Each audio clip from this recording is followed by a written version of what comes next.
Hello,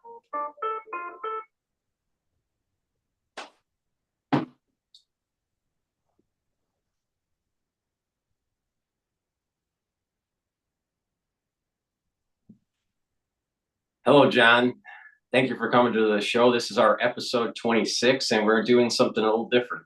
We're doing a live stream on YouTube on the big channel. We're also have a call in, so it's like a simulcast on X Spaces. In addition, I'm also streaming on my website, the-studio-reykjavik.com. So the ones that are listening, going forward, if this all works out, you can watch us live. You'll be able to watch the recording after, if let's say you're sleeping or whatever. And please, this is supposed to be interactive, so you can type in questions, or you can just request for the mic to be passed to you, and you'll be able to ask questions to John. John has graciously, agreed to take your questions. So, I think this will be fun, but, don't be shy. We did a question and answer session last time we did this, but this is now live streaming. But John, thank you again for coming on. I do want to remind the audience that in the description box of all the videos I do, you'll be able to click the link to John's website, and that will allow you to be able to get to his periodicals. You can sign up for a reading. We'll talk about that throughout the videos here. But John, thank you again. This is episode 26. We do have a few people coming in on X Spaces already, listening in. Excellent. So the ones on X, don't be afraid to be asking questions, either by typing them in or by requesting the mic. But take it away, John. I'm going to be doing some admin stuff in the background. But thanks again for doing this. And what do you think is going on in the world? Well, I tell you, it was good that we kind of delayed this to the 29th, Sunday today, because it becomes a New Year's show where I get to talk about what's going to happen in 2025. What are the trends that are going on right now and also to celebrate the fact that we are just a few more days away from surviving 2024, which is encouraging to me because it was indeed, as I predicted, a year of reckoning. Lots of things happened, big changes, nations collapsing, thing like Syria, and a major shift in the political spectrum of the United States, which may have historic different directions going than before the year 2024. This 2024 is already marking what I've been saying even before the Ukrainian conflict took place. Starting in 2021, a year before it took place, I was predicting that in detail many of the outcomes that have finally happened. Now, some of the things took longer than I anticipated. Certainly that's true, and I missed on that. But the essence of what I saw was the unraveling of the Ukrainian armed forces, the defeat of NATO's proxy, the potential of NATO again and again thinking that it wants to directly get into a war with Russia. But as I predicted, the Russian army has increased by 500,000 in just the last year. Around about 20,000 to 30,000 volunteers enter the Russian forces every month. And Ukraine is in such a desperate state that they literally stay sending out neo-Nazi folks that are from the government that are basically shanghaiing men on the streets all across the country. And what it's also generated with this new attempt to send the draft down. This will be the fourth draft that Ukraine has suffered, the fourth time to try to rebuild their army.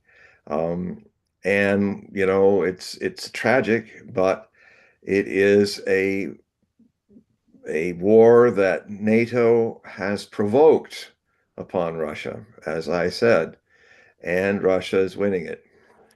Now, what then will go on when Trump gets into office? And how will we define this new year coming? Well, we're moving out of the year of reckoning to what I will call in my Hogue prophecy report, which will probably be book length this time when I release it in later in February. I'm already working on it. It'll be a look, and like with all of my reports that are usually coming in from the end of a month to a new month. Um, but with this, it's always a special one at the beginning of the year because then I set out, like I did with predictions for 2024, the things define the year and defined in will be a lot of smaller, interesting articles about all kinds of different things to talk about the future of this coming year. The economy is a big issue. Economic strains is a big issue.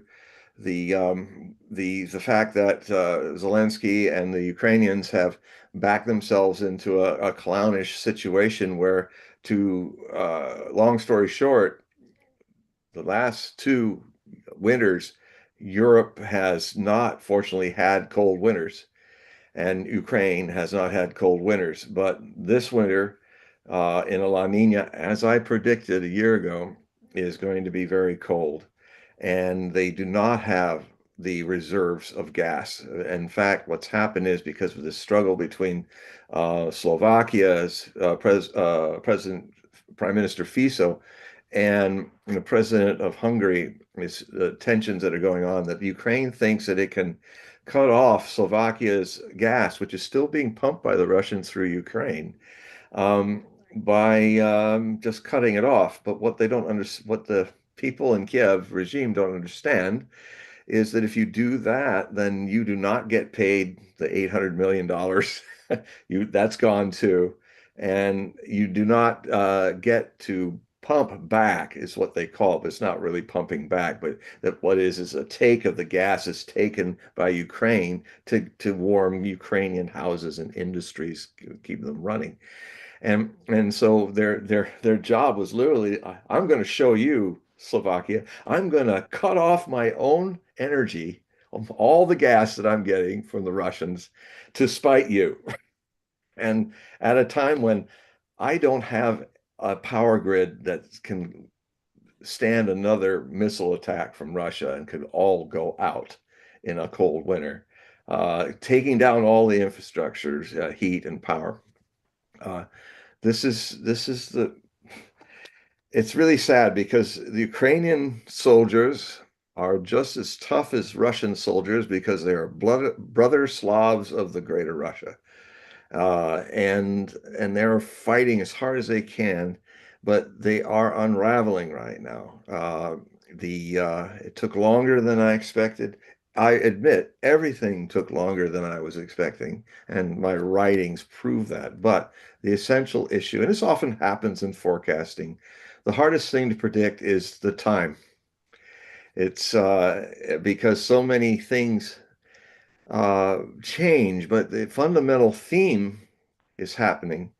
And we're entering 2025 as the decision year for this theater of two or three that are developing for what I consider already since 2022 to be the Third World War. We passed through, for some of you who have heard me talk about this before, I started saying back in 2014 that a new Cold War had been created when Ukraine, through the Obama administration's help, had a coup uh, of let's call them extreme nationalists to be kind to YouTube, that have many of the same symbols of those German nationalists that we all know so well from the 40s. And actually they had a movement that was so basically what happened is the elected president of Yanukovych was democratically elected and overthrown in a violent takeover by these neo-Ns, if you understand what I mean. And and it was totally backed by the United States. So that created the Civil War, that also created sanctions and counter sanctions by America and Europe and Russia, which started what I call the Second Cold War, a shorter Cold War that goes hot, is what I predicted. And so the first Cold War, it started in 1948 when, and actually there's a prophecy of Nostradamus talking about the brothers going to war. America and Russia were supposed to be brothers in his view. And he said in 3 years and 7 months after they became great friends, well, they were the allies, the Russian Soviets and the Western allies with dominated by America. They became friends at the end. They were allies, fellow fighters against the regime that was in Germany that had to be defeated in 1945. And if you count 3 years and 7 months after that, when they would end up breaking their friendship and go to war. But the war they fight is a Cold War, which actually the certain Austrian that ran the German extreme nationalists of 1940s uh, was with the funny mustache. He actually was a great prophet, a documented prophet, just as Edgar Cayce, his contemporary, was in the United States, also documenting and setting down his prophecies. And it's possible that um, the man with the mustache and who liked to straight arm a lot in the air and was um, was actually a more accurate prophet. I've sometimes wrestled with like finding the time. I actually prepared the treatment for it in 2005 to do a book about the mustachioed fellow's prophecies. Um, and so hopefully maybe that will happen in the future. But what I learned in the research of it is that he had remarkably accurate prophecies. Very dark, most of them. I mean, he could see the faults of his enemies, but he couldn't see his own faults at all.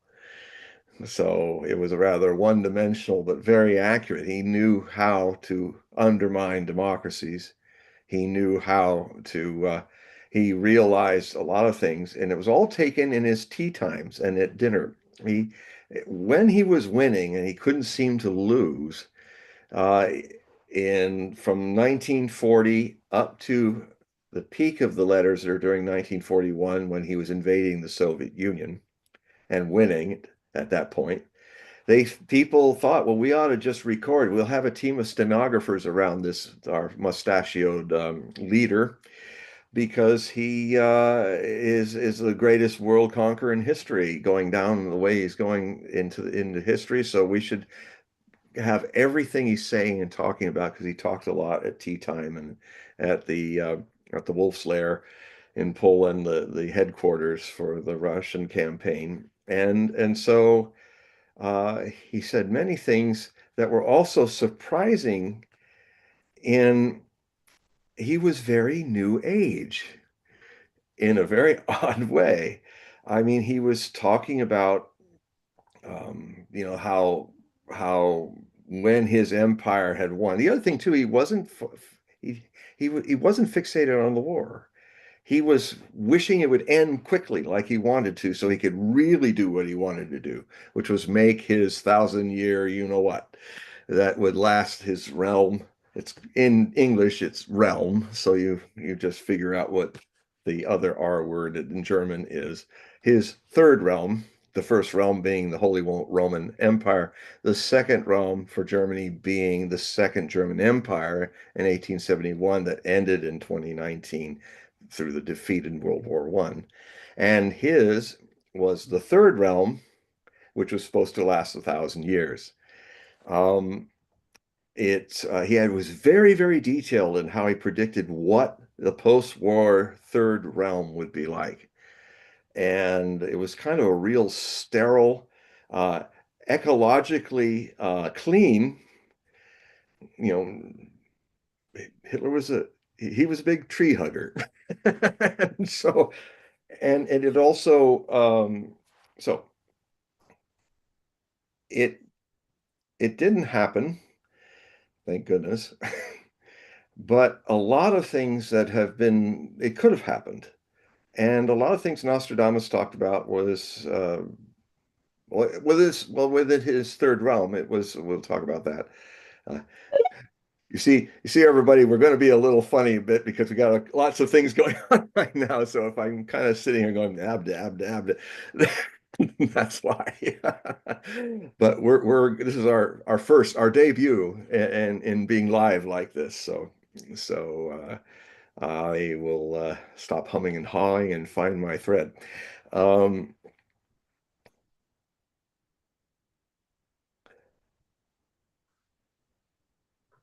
what is about to happen,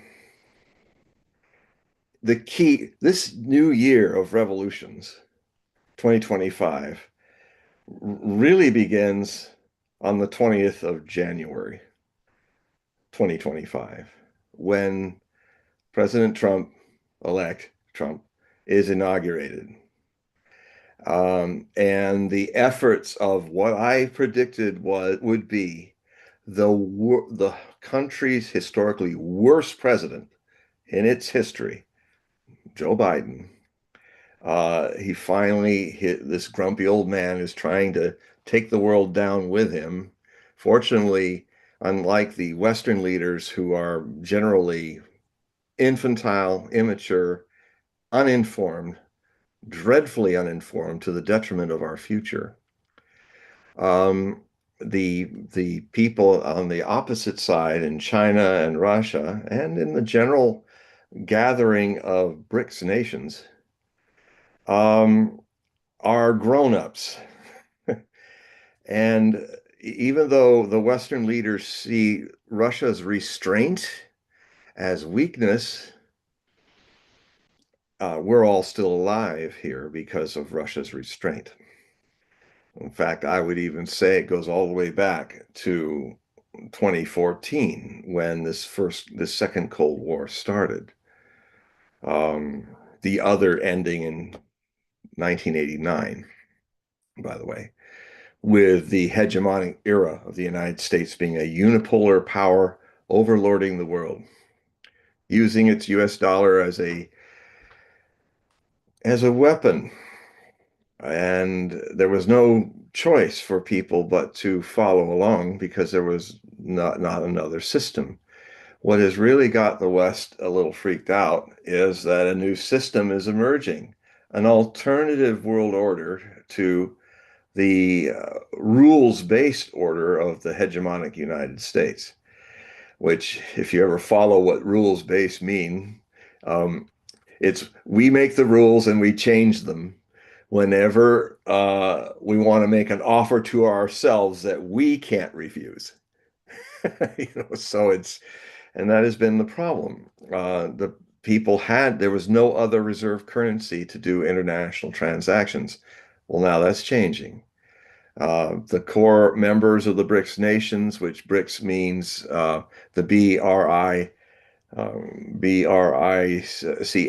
is Brazil, India, Russia, China, uh, and I think Africa, South Africa, now has two-thirds of the world either waiting to join or joining into this BRICS New World Order, the fair-based rule order that leaves countries' sovereignty out of the mix.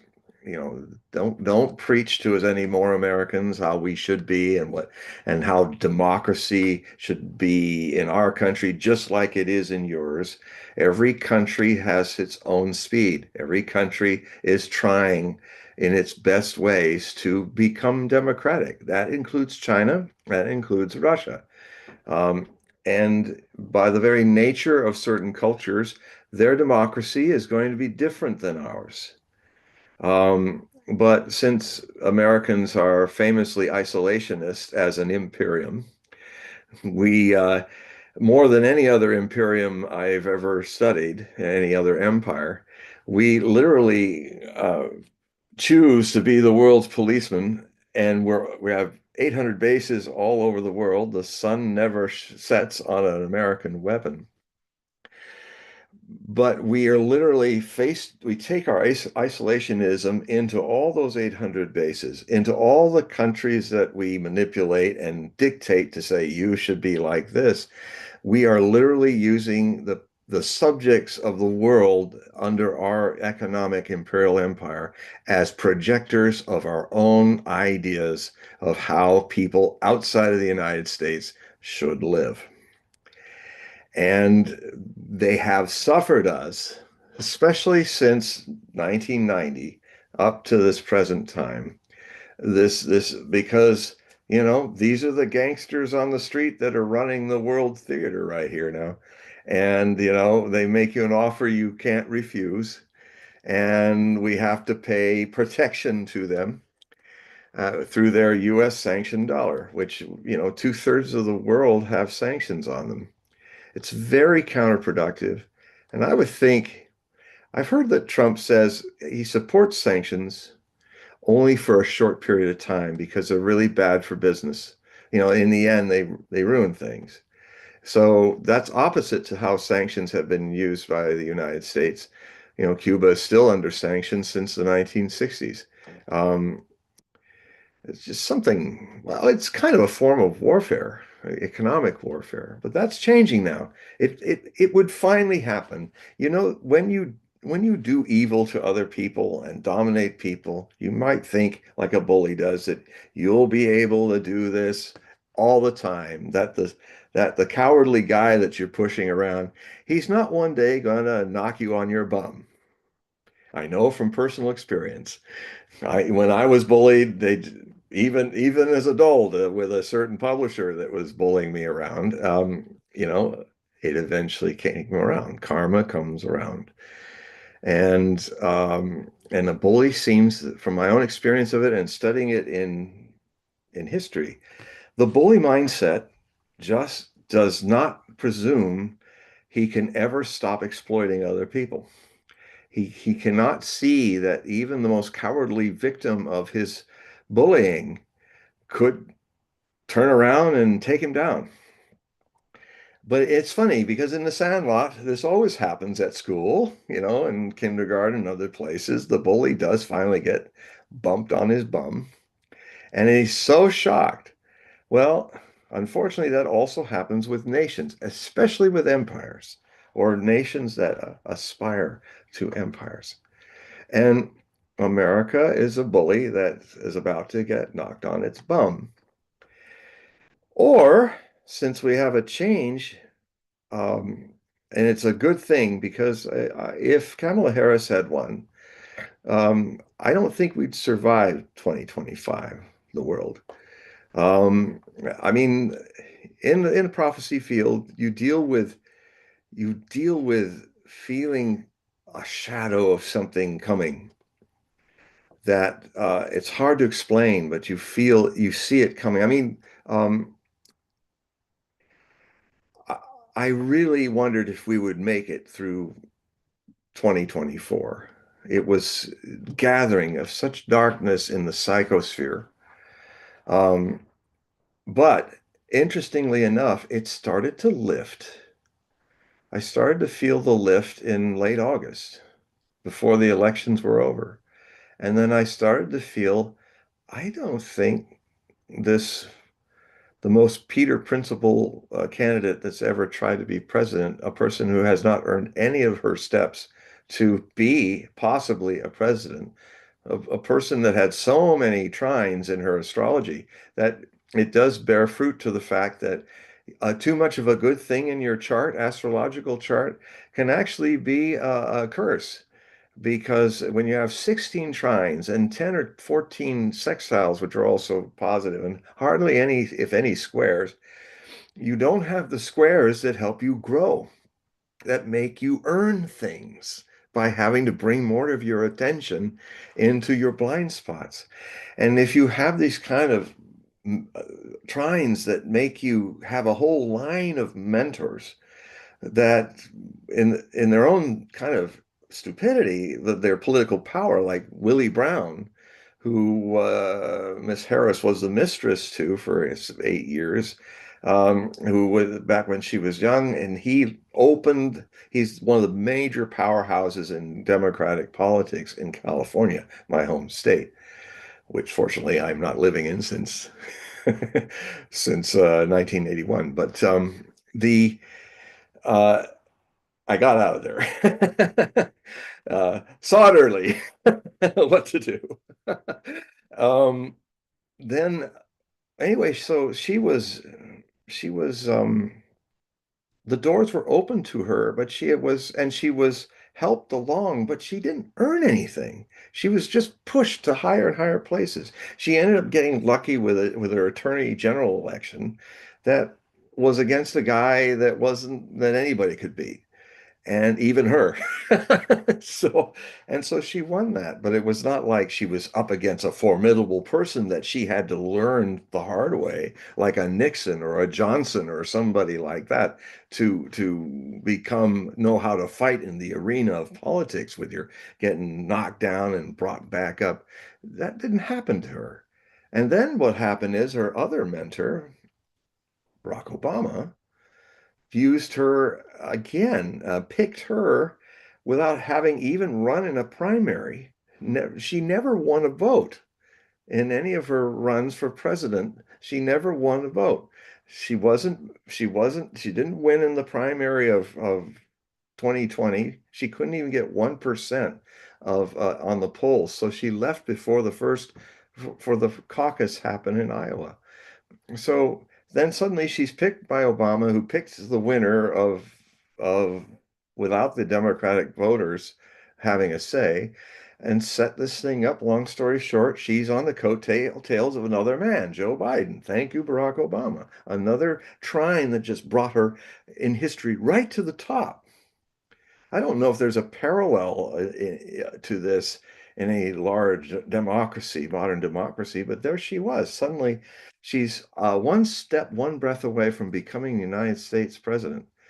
And so she tried to do really her first national campaign, and it was a complete failure because all she could do is talk fruit salads and cackle, and she lost big. But I think that's the trines actually working in her favor. I hope she understands once she gets over this ego bust that the worst thing that could have happened to you, Kamala Harris, is to become president, because you would have been out of your depth completely, and it would be a terrible, terrible thing for you. And I'm glad that you're not going to face that, because no one should face that, even a mediocrity who thinks they're more intelligent than they really are. Too bad. So um, now Trump is in. Now Trump. I wrote a whole book about Trump's astrology a year before he ran. Just after he came down the escalator, I started working on it, and I had it written by October of 2015, and then I had it out on the solstice on 2015, winter solstice.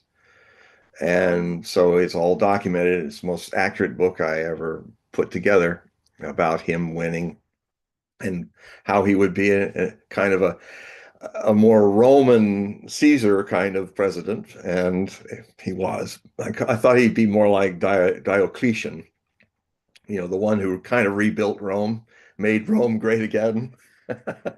And but he also is being a Gemini with Uranus closely conjoined his birth time sun, and a true north. Thank goodness that is there. He is Mr. Surprise.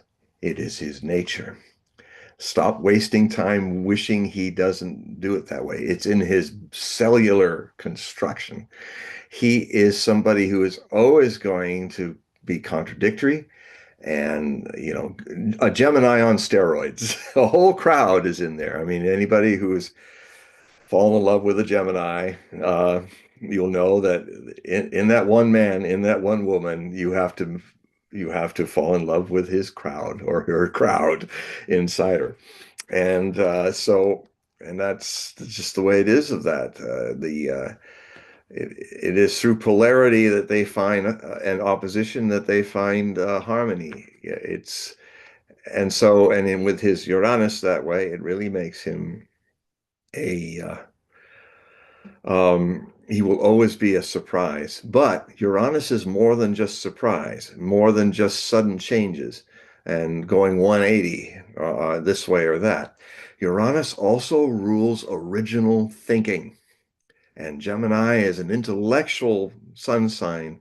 It also puts in Trump's potential some really revolutionary new ways of thinking.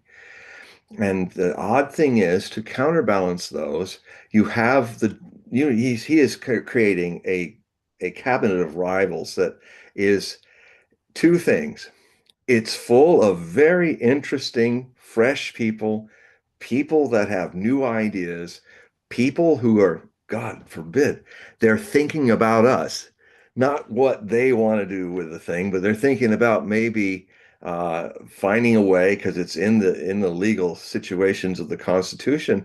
The government is the president's government. He can hire and fire anyone in it. So the whole Doge idea, by bringing in Elon Musk and Ramaswamy to do that, we might have finally a government that really does cut out a lot of the fat and a lot of the bureaucratic bungle and bureaucratic things, with the support of the Supreme Court, by the way, which one of the major beefs of the Supreme Court is how the US government has constitutionally drifted, but literally now giving unelected people, the bureaucracy, the deep state, unelected by you or me, they are the people who write the laws.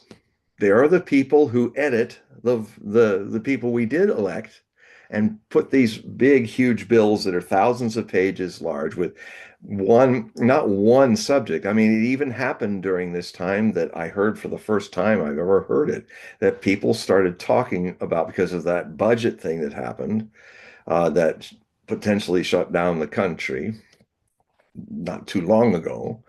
Um, that they were starting to say something, senators and congressmen and women I haven't heard say before. Why don't we just do a bill with one subject? Just one thing we're doing the bill over. Why put all this other stuff in there that we don't even have time to read, by people who are not elected by us, who presume to have power over this democratic system? Well, that makes them plutocrats. They're not democracy. They're not for the democracy. I mean, so a lot of those people may very well be kicking and screaming, fired and dismissed.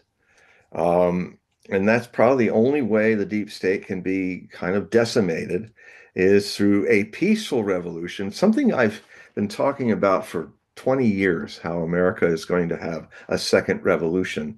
And I've kept feeling, I was saying I was hoping for it, but I kept feeling, you know, I think Irene L. Hughes, back in the 60s, I became aware of her. She was a very good clairvoyant, and she made predictions, and I got to know more about her predictions through my friend Hans Holzer. Yeah, we became friends. I guess because we knew each other because we were in the H section of all the bookstores, Hogue and Holzer. So I knew him, and I talked a lot when I was ever in New York. I talked with him about certain things. He wrote The Prophets Speak, and he wrote other things because he's a parapsychologist. He was trying to scientifically, he's one of the first pioneers of really trying to scientifically prove things. about prophecy and psychic people. I mean, and so he had, and it's funny because he was thinking that, wow, I wrote those books, but a lot of the things I thought would happen about the thing about, and this is back in 1994 when I saw him in New York last time around Riverside area, the West End, where he used to live. And I was over for dinner, and we were talking over some glasses of wines about it, and that he was thinking, God, he had Sybil Leek, he had all these who's who of great psychics that he would have them record a prediction and he would document it, and they would see over the decades what was happening. And and he thought, well, because what was kind of unusual about his predictions of World War III as a potential was not the usual theme. It was China attacking the west coast of the United States with nuclear weapons. And which, if you look at possible futures, that was an anomaly, which is intriguing. Not that it might be wrong, but more, what if that is right and all the other things prophets are anticipating are wrong? So I kind of bucked him up a bit. I said, look, don't give up just yet. Uh, we are, in the next century, China is going to become a major power, a major nuclear power, and unfortunately for us, I mean the Chinese and the people in America and the people of the world, that this danger may come out later. And now China is rapidly trying to catch up with its strategic reserves of nuclear weapons. And they're now, coming out of being maybe 100 now to maybe 300.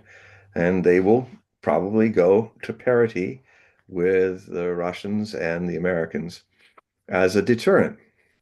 Um, so it's not, he did not live to see that that the what his seers were seeing were actually onto something that we should prevent. This is what prophecy is all about. So how's it going, Paul? Do you have anybody? We don't have any questions yet, but let me just, remind the audience, the ones that are listening on the website or through YouTube or even X Spaces, don't be shy. You can ask a question, you can type it into the chat, or you can join the X Spaces and just request for the mic and you can ask the question directly to John. But don't be shy. This is supposed to be interactive. That's the reason why we're doing these live shows. But Go ahead. but yeah, I had a question. What's your take about just the sun setting with Carter? How Carter was, part of the middle, the Middle East peace process, and he just died today. Ah, I didn't know. No, oh, you didn't. Oh, you didn't. Yeah. So there was a news announcement that came in maybe about 4 hours ago that he passed. Wow. Yeah. So yeah. So he, That's interesting because it's serendipitous because I'm at a point in my Nostradamus project, which was started in 2019, where I took all the things I did in Nostradamus, the Complete Prophecies, which was published in 1997, and it was in the mid 1995, 1996 that I made my predictions for that 1,000-page book of based on Le Prophétie, the prophecies of Nostradamus, which is just one core work of many that a lot of people haven't even seen, that has not been put in English, and even when it was in French, it was not. The other massive works that he had, which were prose prophecies for his almanacs, which often go into the distant future, are present, not just staying in local French and European mid 1550s almanacs. So I am undertaking since then I'm going to take those and three other prose letters, large like the Epistle and the Preface to Caesar, that are also really interesting that no one has really studied. Um, and so this will be a work that will be, when it's over, at least 3,000 pages in 4 volumes. And so 2019, I began it. And today, what happened is a milestone. Since 2019, I've coming to a point where I'm down to just 12 quatrains, his four-line verses, out of over 1,100 of them that are in the main body, of updating and interpreting and changing and improving the translations and all that. I am now down to 12 that haven't been done yet. I mean, I don't know if you can see the chart here. See all that amber over there to my right? There, those are little boxes there, and that is all of them. And they're in an amber. Amber means in my color code that they are, except for 12 in there. You can see, they are ready for the major conceptual editorial sweep, which will probably take me a couple more years, but it's where I literally start from the beginning, and then I will be making the associations of all these different stories. Every quatrain is a story, but it's not, and some of the quatrains are actually parts of a larger story that Nostradamus got into. And he, to save the future from evil people seeing themselves, which a lot did, and tried to change it, he did this thing we can only say because of the way the pattern of the quatrains are all out of chronological sequence, that we don't have any proof of this, but it seems like the only way he could have done that was literally to have all the numbers on pieces of paper and have Chauvigny, his secretary, throw them up in the air and then pick them up randomly, which he probably had to do too, because I think by the time that was happening, Monsieur Nostradamus was having a lot of rheumatism problems. So because it has that look, if you look at out of sequence things, you know how if you've got bundles of paper with different numbers, if you throw them, some will come down in clumps, some will go way off somewhere else and somewhere else over there. And so you have that same thing. You have kind of clumps where some quatrains that are like two or three quatrains apart seem to really be another part of the same word bridging that makes it a longer story. Of course, a lot of them are just single stories, but I mean there were major themes. I mean, the French Revolution was and English history, even though he didn't speak French, English, that is, he was remarkably accurate. And on Napoleon, he was writing about the Napoleonic Wars. It was one of the big hunks in there. World War II, the guy with the funny mustache, he called him Hister. Kind of close, isn't it? To the other name. And so I have been I these final quatrains are hard because they're just I was working on the thing I worked on today, so I wasn't listening to the news much. And I hadn't even this is like the third or fourth attempt, a third or fourth day trying to complete this one. I rebuild it and rebuild it. There's a quatrain 95 in century 2, which is this is rare for Nostradamus.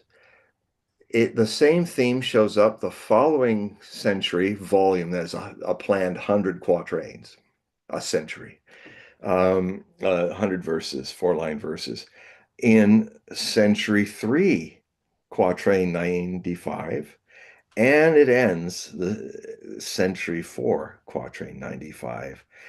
And it's all about events in 1995 because of and it relates to two themes that are very important for our near future. The theme of the great brothers who are not yet brothers. Um, so there was a point when they were friends, and one of them was at the peak of its power. This, by the way, was a quatrain numbered 89, century 2, quatrain 89. And if you look at 2 being February of 1989, that's when the Russian Soviets left Afghanistan. And 1989, although everybody's getting it wrong, everybody says that the Cold War ended in like 1992. No, it was official.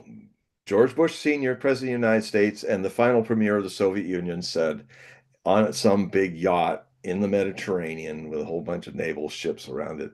They declared in December of 1989 that the Cold War was officially over. So that's when it ended, not 92, not 91. That's just the ennui. It's like World War One ended when it ended in November of 1918, and we don't call the Greco-Turkish War part of that. But it was just cleaning up the mess of the World War.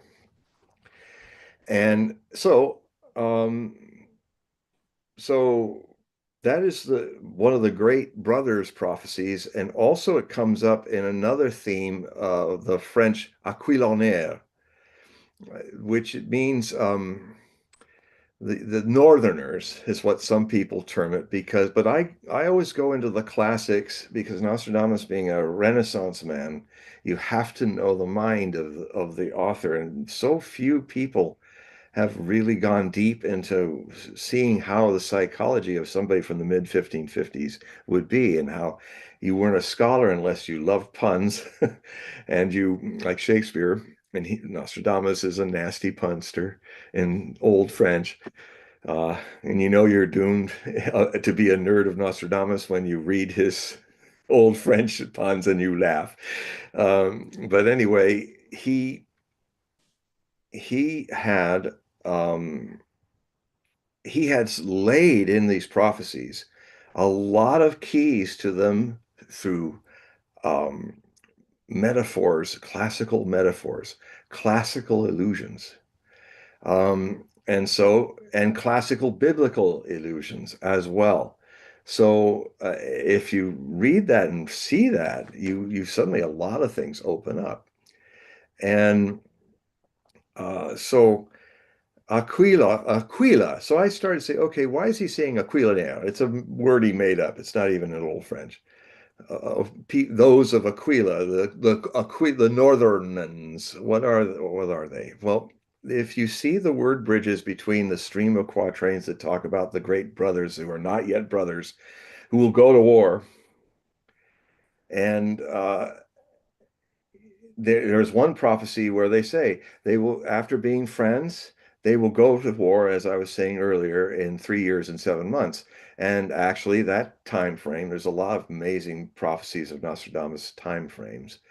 You have to find where it begins. So it so happens, as I was saying earlier, to refresh, that World War II ended, and if the brothers of the North, the Eagle Kings, are in the polar area under the northern constellation of Aquila, the Eagle, then you could also construe that these brothers are the Eagle Kings, these great kings of the North, these great brothers of the North. I mean, that's the way Nostradamus is. He'll have several word salads that relate to the same theme. Nostradamus is go ahead. All right, we have two questions. If Okay, great. I interject there. All right, Go ahead, anytime. the first one, Mike writes, I have dreams of America being invaded in a conventional way. Have you heard of something like that? No. No, I haven't. We're usually the invaders. I mean, in a way, to our fortune, both in history, we did not have like so many European nations had major empires just across the border that could invade you at any time. And in a way, it was the mistake that Khrushchev made during the Cuban Missile Crisis, an honest mistake, but he wasn't aware that Americans would react in the way. He was really shocked that Kennedy and the American government freaked out. He did not get that until he realized his mistake, that he just was assuming America's like any other world power. You just take for granted, if you're the Russian Empire, that you have the Austrian Empire, the Prussian Empire, the China, all kinds of people there. Your neighbors can be your friends, or they can try to invade you at the get-go. It's been for hundreds of years. So it's just part of the game. But he was thinking too European in that regard. And then he realized that the Americans, because he said the logic was perfect. He said, if the Americans, because we actually triggered the Cuban Missile Crisis by putting our missiles in Turkey pointed at Russia. That was that was for them kind of a Cuban Missile Crisis moment, but they weren't going to invade Turkey and take those missiles out. They just said, well, we'll just counter them. If they're going to put them in Turkey, we'll get political bargaining going by putting them in Cuba. If they want to be 150 miles from our coast, we can be 150 miles with our missiles from Cuba. And then we'll be able to talk and maybe we can pull. Actually, Russia got what it wanted. They wanted to get the missiles out of Turkey, and they succeeded by putting those missiles there and then pulling them out. So, in a way, the Cuban Missile Crisis, and they did, of course, 6 months later, but the Cuban Missile Crisis actually was a Soviet success. It got the missiles out of Turkey. Uh, so so he realized the shock was, I mean, because here's this young guy, he'd met him just not a year before or so, or early in 62, he had met him, Kennedy, or might have met him in 61. I can't remember. But he thought, oh, he's kind of a young guy and inexperienced, and oh, I think I can bluff and do this. And he just did it. And then when Kennedy showed, he was like, I have a spine, and you've committed an existential threat to our nation because you now can launch your missiles on Washington, D.C. and blow us all away in 5 minutes. Exactly what the Russians are experiencing in their existential crisis with this Ukraine being put into NATO. That's why they will never let NATO. They will go to nuclear war over it because if NATO, at this final encroachment that has happened since the promise was made never to encroach on Russia, since the Warsaw Pact had disbanded and the Russians had pulled all their infrastructure, military infrastructure out of Eastern Europe, they dutifully did that as part of the gentleman's agreement, and then they were asked, "Well, we won't step one step farther to the Soviet borders unless you let Germany reunite," which was a big thing for them because the last time Germany was united, it killed 27.5 million Russians in the Second World War, invading them. So I'll just finish this point that America is lucky and unique. Sorry for our neighbors who are not so lucky that Canada was not a superpower, that Mexico was not a superpower. We were the big boy on this side of the Atlantic Lake. And so we could do all our stuff, go through our Civil War, go through our issues without having to look over our shoulder like anybody from Russia or Germany or France had to do. Okay, there was another question. Marine mentions, hello, sir. Did Nostradamus ever mention the 3 days of darkness? I think the Greek monks at Mount Athos said when Turkey sends ships to attack Greece, there would be a war than darkness. I'm not familiar with this, but Well, I don't know the source of that part, but I can say since I've just about I've gone through all the prophecies, and there are allusions to that don't directly talk about the 3 days and nights. I mean, it was Saint John Bosco, I think, in the 1800s that is famous for the 3 days and 3 nights prophecy that would blacken the skies of Rome. But there were some things talking about Campo Flegrei, the uh, the beachfront, beautiful beachfront, but very volcanic suburb of Naples, Napoli, near Vesuvius. And so I went into some geological study into that. And I wanted to see, had Vesuvius or Campo Flegrei, pardon me if I'm mispronouncing it, um, is because that's a super volcano, the latter I was talking about.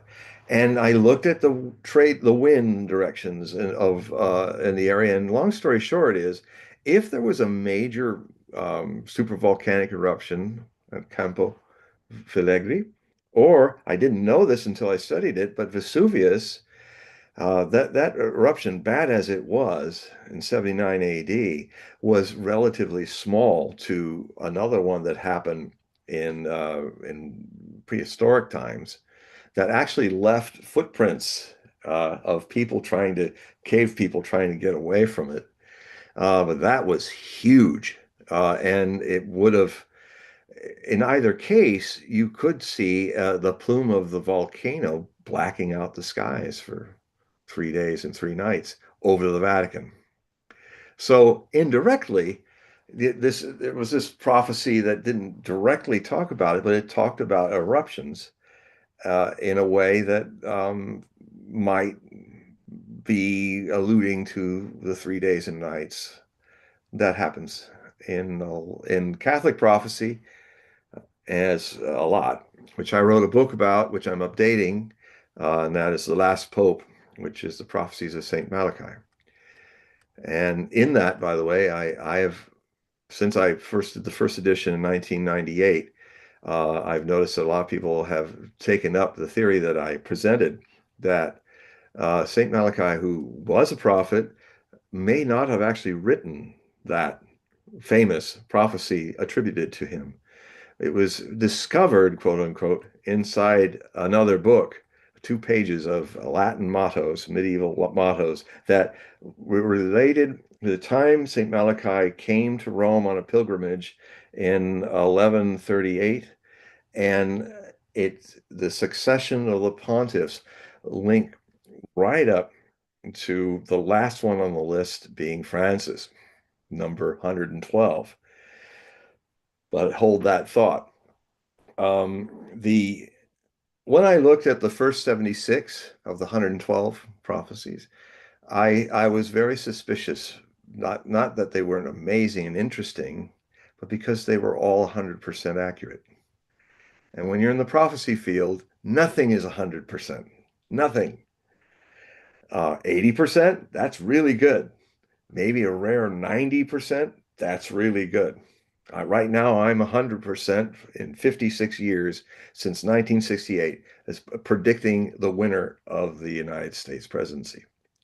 And I just cleared my 15th success. Now, if I keep going, that's gotta be broken someday because that's just the way it is, life, and things are not always that perfect. It's my batting streak. It'll go someday. But anyway, just to finish on that, because we have another question, is that um, the so what I found out is that it's not the I looked at the date that it was published and discovered in the mid 1590s. There were 36 mottos left, and when people try to pretend to be a prophet, or sometimes they are a prophet, but they use another person's name. Well, what was more remarkable was of the last 36 that could not be hidden, would have to stand the test of time. The first five had a few successes, but as it went deeper into the group, the most distant ones from 1595 were amazingly accurate. We're talking about 89 and 90%, which I've rarely seen. So whoever that man was, he was doing the ancient tradition of biblical times and classical Hindu times of taking on the name like Isaiah. There are 3 Isaiahs in the Bible. There are 23 Daniels because the form of the people calling themselves Daniel in the Bible constantly changes. So it's somebody else. And it wasn't plagiarism, it was considered an honor. So in those days. So this man is playing that game, and it'd be very interesting to find out who he was. Go ahead. Okay, so this next question, Sherry, is I'm gonna read it verbatim. I'm not really Okay. sure how to interpret it, so maybe you Okay. can handle it Okay. better than what I will. With Mars RX, I don't know what RX means. With Mars RX Leo, moving into Retrograde. She oh means retro Sherry retrograde. means retrograde. Yeah. Okay, all right. So Mars, so with Mars retrograde Leo moving into retrograde Mars Cancer, I believe is rare. We have never seen this in our lifetime. Do you think that the emotions will be triggered in this war, especially the next 6 months? It's it's well, yeah, it'll be interesting to look at that aspect, those retrogrades, and see how the degrees are of how they fare with the United States birth chart, which is born in Cancer on the 4th of July. I think it's 13 degrees. From memory. I use Sherry. I consider the best chart, because there's several charts for the United States birth, but I use the one that is based on the woodcut, showing everybody dancing as the Liberty Bell is ringing at the birth of the nation, and there's a clock just under the belfry, which is showing 2:20 or 2:21 p.m. on 4th of July. I mean, why did they put that there? Because we might take that kind of detail for granted. But again, if you got to think like people of the past to really, and not like people from the 21st century, you have to immerse yourself in them. And that every detail in those days when we didn't have computers and all this stuff to happen would be important. So that was important for them to make sure that it was at that time. So that is the true birth time. And what that does is puts the ascendant not in Gemini, but in 8 degrees Scorpio. And ever since I've been using that, my accuracy with the chart has been much better. So it just feels like that's it. So what I'm going to do, and I'm going to write about this because you've inspired me. That's why I love having all you come in, because you always inspire me. And you asked, this is a great question, because I've been so busy with all the things going on in the uh, elections and stuff that I have overlooked the fact that yes, that's a very interesting retrograde with Mars in retrograde with Cancer, and that my first impression is that could have a lot to do with either starting a war with Russia and China and all of that, or being in retrograde, Mars being pulled away, Cancer America being pulled away to another more reflective, because that's what retrogrades do. Every 4 months we have 3 weeks of a retrograde, and I don't even check at my ephemeris as much because I just start feeling it. My dreams become more vivid for 3 weeks. Things, appliances are not working properly. It's much harder to communicate with people. You have to really be sure that you're communicating clearly, and it still might be misunderstood. And it always happens every 4 months for 3 weeks when Mercury is in retrograde, but Mars is in retrograde. But it's the same thing. It's a little longer. I mean, it has its little longer times depending on the angle of Mars to the Sun and Earth. But it retrogrades treated rightly are about reviewing the last 4 years in the case of Mercury, but reviewing more than that if it's Mars retrograde, or if it's one of the outer planets, it's like that's even more of a review. But you'll want to go forward, your ego will want to go forward, and it will get frustrated. Just accept that. The energy is more about, don't just sit there, do something. It's more in retrograde. Don't just do something. Sit there and reflect upon and plan and observe and prepare yourself for the next 4 months, in the case of Mercury. But so, yeah, I'm going to check into that, and I will definitely talk about it. And maybe next week, I will have some more things to say about it, or next 2 weeks from now when I'm back with Paul. You want to hear something scary? Okay. Okay. So I'm a double Scorpio. I can take it. you remember back over a year ago when we were talking about Rosh Hashanah and not blowing the shofar because it was the Shabbos, right? Yeah. So the next one, there's going to be a Rosh Hashanah first night on Shabbos There's no blowing the shofar, September 11th, 2026. Oh boy, I tell you, And I tell you, I am, John, I am scared of that date. I am I scared of that date. this one, that's good you remind me about that because this, you know, yeah, part of what I'm going to write about in my predictions for 2025 is a strange karmic echo of miracle victories for Israel are starting to look a whole lot like a karmic echo for the miracle victories of the third realm of Germany in World War II. That I'm seeing a parallel where Netanyahu, he can't lose. I mean, what has happened in the last month is that he has managed through whatever plans he did with the United States, CIA, and Turkey, and this whole land grab of Syria.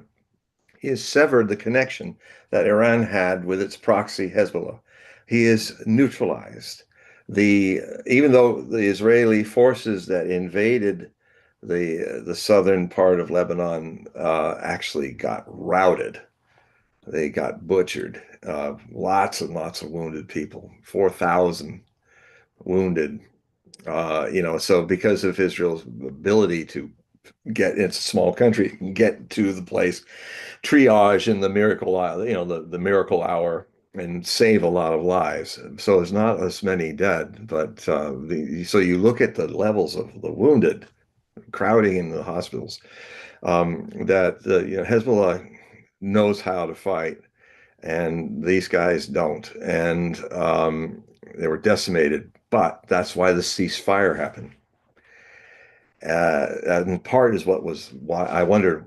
I think maybe Netanyahu accepted the ceasefire because of that, but he had another ace out of his pocket. He had another ace in the hole. He um, basically the axis of resistance is over. It's been destroyed. It's been defeated. Hamas, which Israel created to divide the Palestinians. I mean, they helped create it. Of course, Hamas created itself, but the Israeli government Mossad was helping them because if they took Gaza, then it would split the Palestinians and even make a civil war. So they're fighting with each other, and that did happen in the 90s. And Netanyahu was very much involved with that. Um, but it is karmically Israel's creation. And so all this fighting, counterfighting, and the widening of Israel's trying to, the Zionist people who are starting to get into magical thinking that this is the time.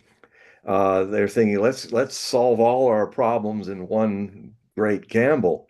Well, that's kind of what the mustachioed man in Germany was doing too. So there's parallels. So I'll have to September 11th. I mean, you just to remind our audience, it was the Shabbos, a similar thing that happened with the Shabbos that caused the All right. October 7th, 2023 breakout, not an invasion, but a breakout of Hamas who had been training for it. And there's more and more feelings like it was kind of they saw it coming and they let it happen, the Israeli command and all, because they were getting reports from the girls that were in those towers, those machine gun towers, observing the prison border for months. They were bringing in reports saying, "Hey, these guys are flying air gliders. They built a little place that looks like one of our bases here, kibbutzim forts, and they're training."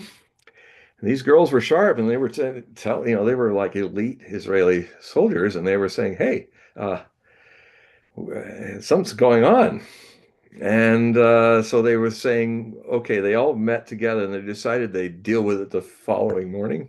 That's when they attacked Hamas. So the ones that don't know, if the shofar isn't blown during Yeah, Rosh Hashanah, yeah. the whole idea of blowing the shofar is you can silence the Satan or Satan, and Yeah. there's a blessing that happens in that year. But if Satan can't be silenced, then there's a high probability of having a bad year. Now, my concern here is that because Trump's coming in, he wants to restructure the national security state. We know what happened during 9/11 is, there was a stand down, and it created this whole build up of the national security state and the Patriot Act and all this stuff. So I'm concerned that it sets in motion where Trump's trying to restructure the national security state in 2025. He gets pushback from the deep state and Congress, and there's an orchestrated event that takes place in 2026. Maybe it straddles into 2027 because we're talking September. Yeah. September 11th, the shofar isn't blown, and so it may set in motion, some bad events that may be taking place. So my concern is maybe not so much the Middle East, but this the deep state trying to circumvent what Trump wants to do with restructuring the national security state. Well, the way they'll do it, and since AIPAC and is the Zionist government of Netanyahu is basically bought the House and the Senate through campaign financing, and Adel Adelson's wife, the widow, gave Trump so much money for his campaign, the biggest donor of them all, expecting some responses. And a lot of the picks that happened with Rubio as Secretary of State and some of the other people, the real neocons that ended up showing up in right where we really don't need them, because the last time that happened was Trump. Yeah, Trump didn't start a war, but the neocons almost had him channeling 3 during his first term. But his luck and our luck was better than theirs, because he's an incredibly lucky man, Trump. He's got stuff. I've seen 3 major things in his chart that's so rare to have to be that lucky. So that's also us being lucky if he's president. Um, the the thing I saw in my last Hogue prophecy reports, which was looking at the final quarter of this year, it took me actually 2 years into the future looking at the astrology related to Uranus's final aspects with the Israeli state and its birth chart.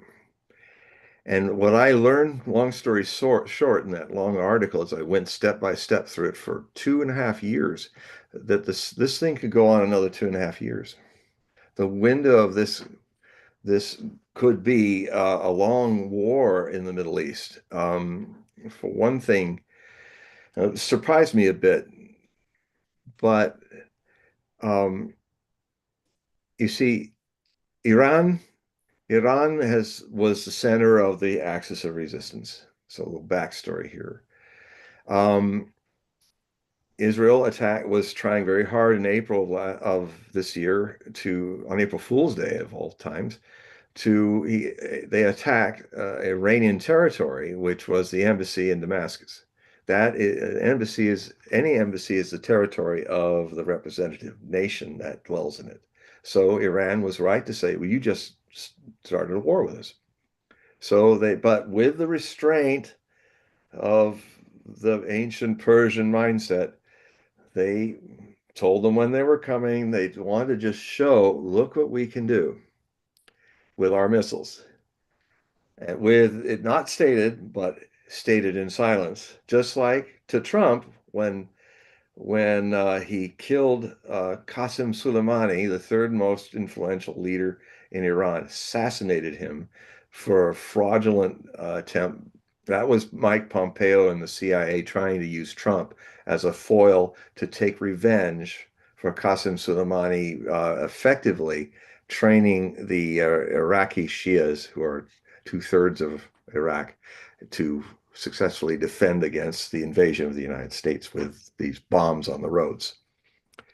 And some people say, well, you killed a lot of Americans. Yeah, well, you killed 1 million Iraqis in an invasion that was a war of choice, what's called a war of aggression in the Nuremberg trials. which the United Nations is basing its view of what is legal war and not according to its charter. That war was a war of aggression. We were the occupiers of another country that did not ask us to come in. And if you wouldn't like Mexico to come in and occupy you, or Russia to come in and occupy you, you got to see it both ways. And so the Iraqis asked for help, and it wasn't from the Americans. They asked their brethren Shias in Iran, and Qasem Soleimani provided them the technology to blow hundreds of our Humvees and other things away so that they could win from our invasion of them. So, um, so yeah, it's so I am really, and I wouldn't be surprised if it was in September. It could be very soon, but I think it might. People were going to give Trump some time because of his surprises. Uh, I know that Trump wants the war to end there, but he's going to go through a great learning curve. It's going to happen when he's starting to learn from the Russians, which they're going with their public statements, with Lavrov and Putin making their public statements again and again. They're defining to this new up and coming cabinet what are considered the talking points we start with. And if you don't say yes to these, there's no business to talk. We'll just continue winning this war. And we don't want to take all of Ukraine. But if we have to, which would be a great burden for Russia, and who knows, maybe some of the people in the CIA would like them to do that and be burdened by all of Ukraine. This they're winning, they're going on, and if they have to, they'll take the whole thing up to Lvov. I don't think they're going to take the western Ukrainian area because it was never a part of historical Russia, but all the rest of Ukraine was. So, and what may happen is there'll be a central Ukraine that might have a capital in Kiev, and then the Banderite um, fascist source of all that problem in the current Ukrainian government is mostly from Lvov, will also be just handed over to NATO, and they can have that be their NATO ally, this little rump state. Um, that's kind of what may happen. I've been feeling that, and then I noticed a couple people I watch are also having the same thought about it, but I've had this thought for months. That's how it's going to end. Anyway, Israel is fighting on 5 fronts in the Middle East. Its army is exhausted. It's burned out. It's and the more they win, it's the kind of luck that Adolf had in his conquest of Europe, looked like he's going to take even Russia, that he couldn't lose. And I'm starting to feel, if I were a commentator back then, I'm feeling like I understand how they're feeling, where they're just shaking their head and said, this guy, this evil guy, he can't lose. He just keeps pulling a miracle out of his madcap hat. And I see Netanyahu as exactly a parallel, as a karmic echo. And it has karmic connected to the holocausts that are happening. The Holocaust that the Germans inflicted on the Semite uh, sons and daughters of Abraham, of the Hebrew source. And now it's happening in Palestine in a Holocaust in the Gaza Strip, where it's even a worse situation. The sons and daughters of of Isaac's seed is from Abraham, are committing a Holocaust upon the Semites of Abraham's seed, who are Arabs, the Palestinians. And it won't end with them. The land that was taken around the eastern side of Lebanon is a setup, and now from Syria from the north as well. Now that Syria is part of their indirect control through their vassals, unruly vassals, Nostradamus said, would be the cause of a great war in the Holy Land, and it would drag in Russia and the United States. The Barbari, the Barbari satrap. Barbari is a French anagram from de l'Arabe, of or from the Arab, the satrapy of or from the Arab, who is unruly and rebellious. Now, I've been writing for decades how the Americans have their vassals in the Middle East that are unruly, and now even America has taken what's left of the ISIS people, and they are part of they are their tools for whatever they want to do in the Middle East. The very same people, and the Al Qaeda people in Idlib province, these are the people who killed 3,000 Americans. And now, I mean, Sullivan even said it, our NSA head, at one time earlier. He said it on tape that ISIS is our allies, that Al Qaeda is our allies now. How can any American say that? Because, it's like these people can never be our allies. They attacked us and murdered 3,000 of our civilians. But all's fair in love and deep state. And so, yeah, I'll finish this up because we have another question. So I'm very concerned that Iran for Israel, Zionist Israel in this war, is going to be that siren call to conquer, just like the Soviet Union was for Adolf and the Germans. And it was their undoing. Because what will happen is this. Israel is going to try to destroy the nuclear stations that would be coming. They think now that they have Syrian airspace that they can actually get in there. They like to believe they've hurt the Iranian defense air systems. They hardly touched it. I hope they're not listening to their own propaganda here, because if they send 200 jets over Iranian airspace, they're going to have a nasty surprise. They're going to lose a lot of their air force. And then what will happen is, if Israel then nukes Iran, which could happen, Iran is now very quickly trying to create nuclear weapons to be a deterrent for this. But this is going to happen sooner than later, I think. But then it's still Iran's underground bases are huge, in a huge country where all their missiles are. They will launch their missiles and they will devastate Israel. It will be a wasteland from conventional means. And so when I think of that stuff happening and what we're talking about, this is that escalation from what happened on the 7th of October to maybe October of 2025. We'll have, because of what you were saying, the shofar not being blown, it becomes a punishment. I mean, I just will finish quickly with what Torah Jews tell me.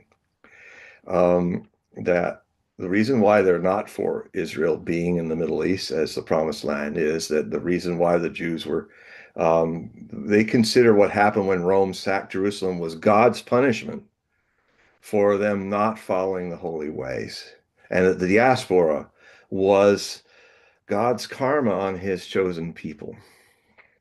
And so this return is not considered by a majority of Jews, I would say, part of prophecy correctly. It's a false, this whole thing since 1949, 48 to the present was an invasion and a robbery of the properties of the people that were already there for 2,000 years because of a misinterpretation, a very self-serving interpretation of Zionism, which is biblically not very sound, as the Torah Jews will say. And they tell it to me.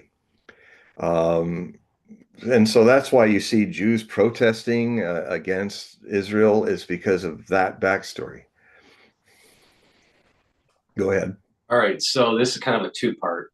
Okay. What's your take on the drones that have been flying around, not just in the United States, but around the world?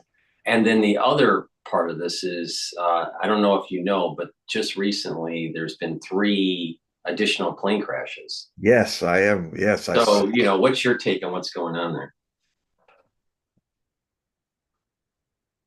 I have always said, I often George Nuri for like 20 years and Art Bell before him for 30 years. We always in almost every show would get around to when will we know what we think we already know, that we're not alone and there are extraterrestrials are real.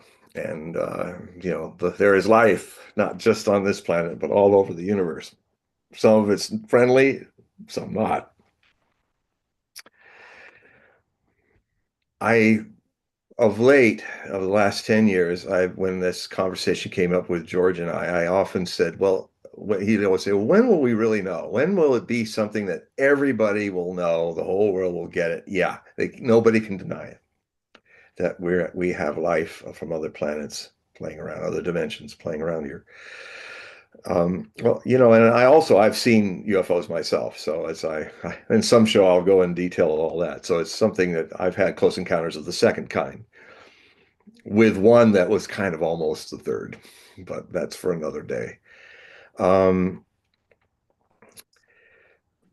I always thought that it would be through our own devices that we would discover life on other planets. So I often thought that our telescopes getting better and better, and our means of scientific disciplines not to look like now the scientists are doing the right thing. They're trying to find things that we would do in our atmosphere that spectrum photography would pick up as not natural, like solar panels, reflections, or pollution, a lot of CO2, um, and then ultimately the obvious one, lights, artificial lights from cities, if they're at that stage of development. And I felt that in this decade of the 2020s, the roaring 2020s, which are such a whirlwind, the most packed, busy, dangerous, wonderful, terrible decade that we've ever lived through yet. I always thought that sometime around mid 2020s, we would probably get something happening. Maybe not my theory, but we would start getting something happening that would this decade is not going to end without everybody understanding that we are not alone. And this may be it, but it may be a lot of other things too. But there's been a growth of this, of things opening up, and with Trump coming in, a lot of that's going to be, he's going to want to release that, not just what happened to Kennedy, not just what Epstein's list is, and he has the power to say, okay, open it wide. This people need to know. And I've also been saying that one of the things that are missed in the attempts to fix the climate or fix anything is that, I mean, Ethereum, which Tesla, the scientist from Serbia, had seen as a kind of thing. I've been writing about this for a long time, that there may be something, some way. I mean, he was even looking at it. When you think about it, every second, 100 lightning bolts are hitting the earth, grounding into the earth. Is there some way to harness that? It's like 100, 100, 100, 100, and he was looking at ways to find ways to communicate through the earth, through electromagnetism. So many amazing things. And um, so is there are so many technologies, not just extraterrestrial, but I can tell you stories, which I will in my essay on Earth. I mean, it's called Climate Crisis Prophecies, which will be one of the 100 essays in this new book I'm starting to write next year called The Book of Things to Come. And it'll be a hefty book because there's a lot to talk about, but I'm doing essays on themes that are of interest to human beings, that some will evolve for down 4,000 years into the future. And one of them, of course, is extraterrestrial contact, new kinds of drives, like a no drive that doesn't take you anywhere, but drops you wherever you need to go. And I'm seeing some people starting to talk about this from some of the things that are happening. So I might be onto something. Um, it's something I was thinking about when I was a sophomore in high school, and I was going to write a novel about it where um, it would be called Evernow. And Evernow is a state, a reality. I've only seen one science fiction author kind of play with that, and that was in the Ender series, Ender trilogy or tetralogy, Orson Scott Card's Children of the Mind. Saying, I don't feel alone anymore. It's wonderful. I'm glad that somebody like Orson Scott Card is thinking in those same terms. He had his way of going at it. It's a little different from mine, but it's the same thing. There's something to it. And science fiction, by the way, is another form of prophecy. So, yeah. My take on the drones is that it's U.S. technology. We're preparing for the next war. Well, that's part of it. That's certainly part of it. I mean, that's why they want to guard it because they don't want to share it to the world. And there's some reasons why they might not want to share it. And the Russians have it, the Chinese have it. It's not just us.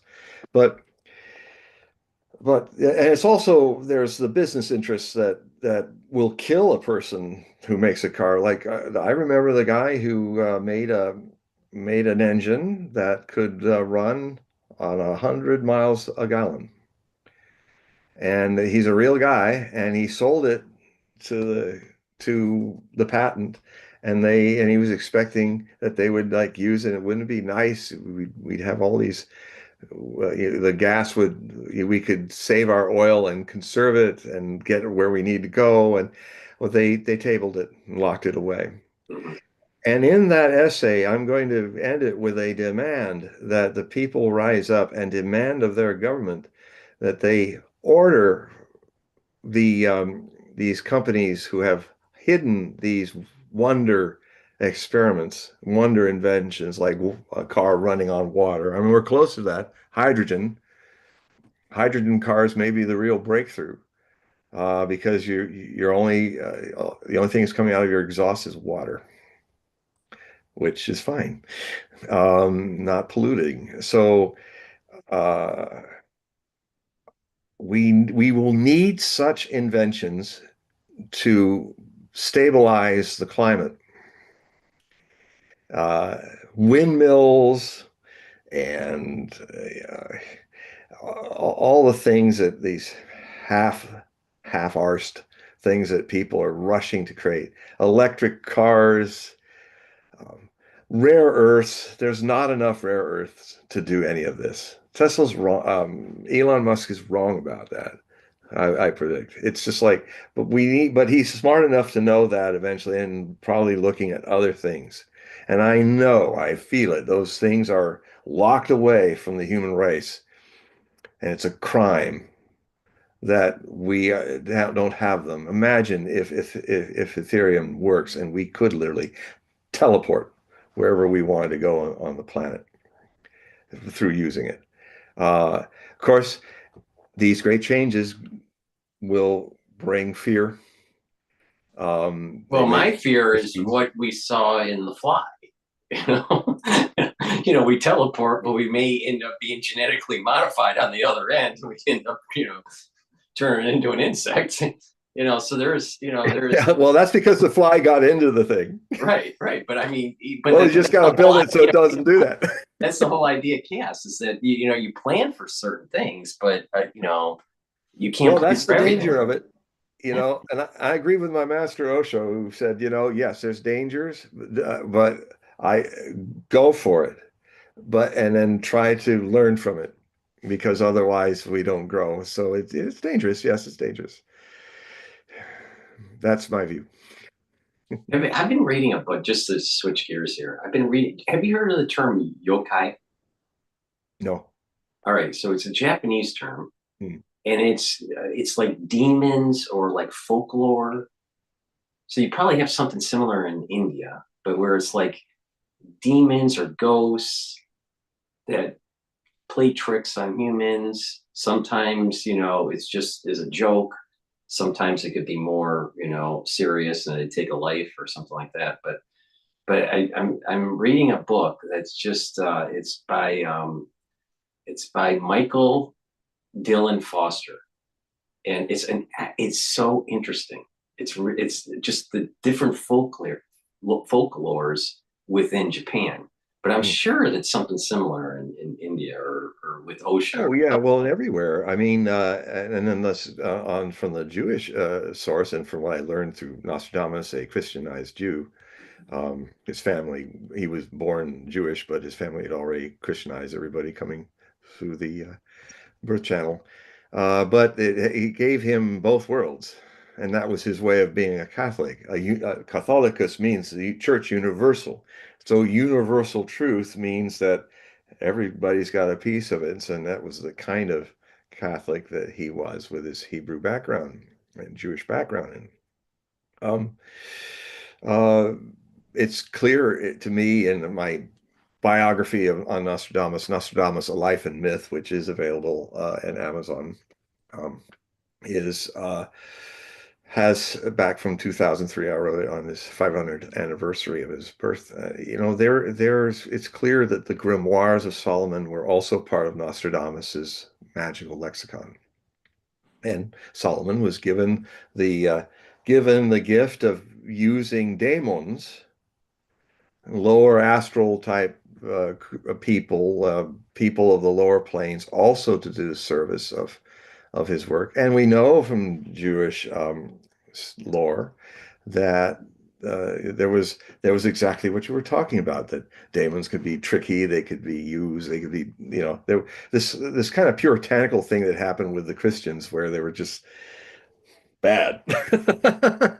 No, because it's just like what happens. Yeah, but anyway, I'll stop blabbing. Before we do have a question Good, on good. faces, so I'm going to give the mic. But before I do that, do you remember, just quickly, do you remember the show on TV back in the 80s called Friday the 13th?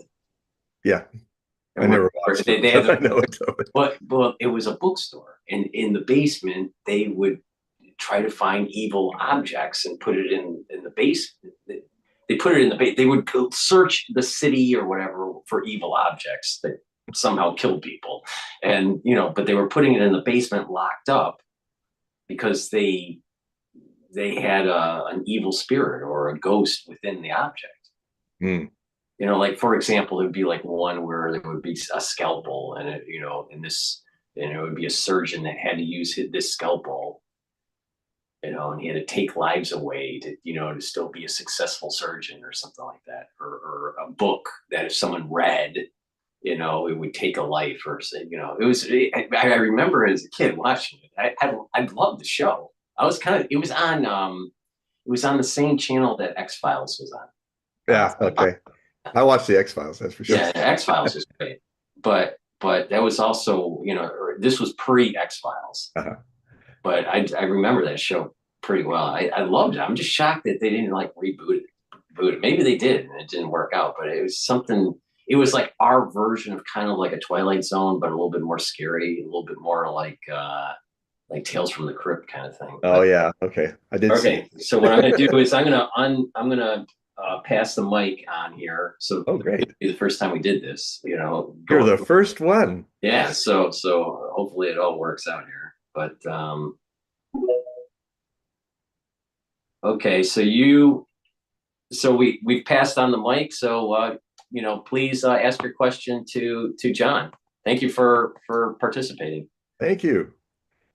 Hey, John, question. Do you have any thoughts on the MH370 plane disappearance?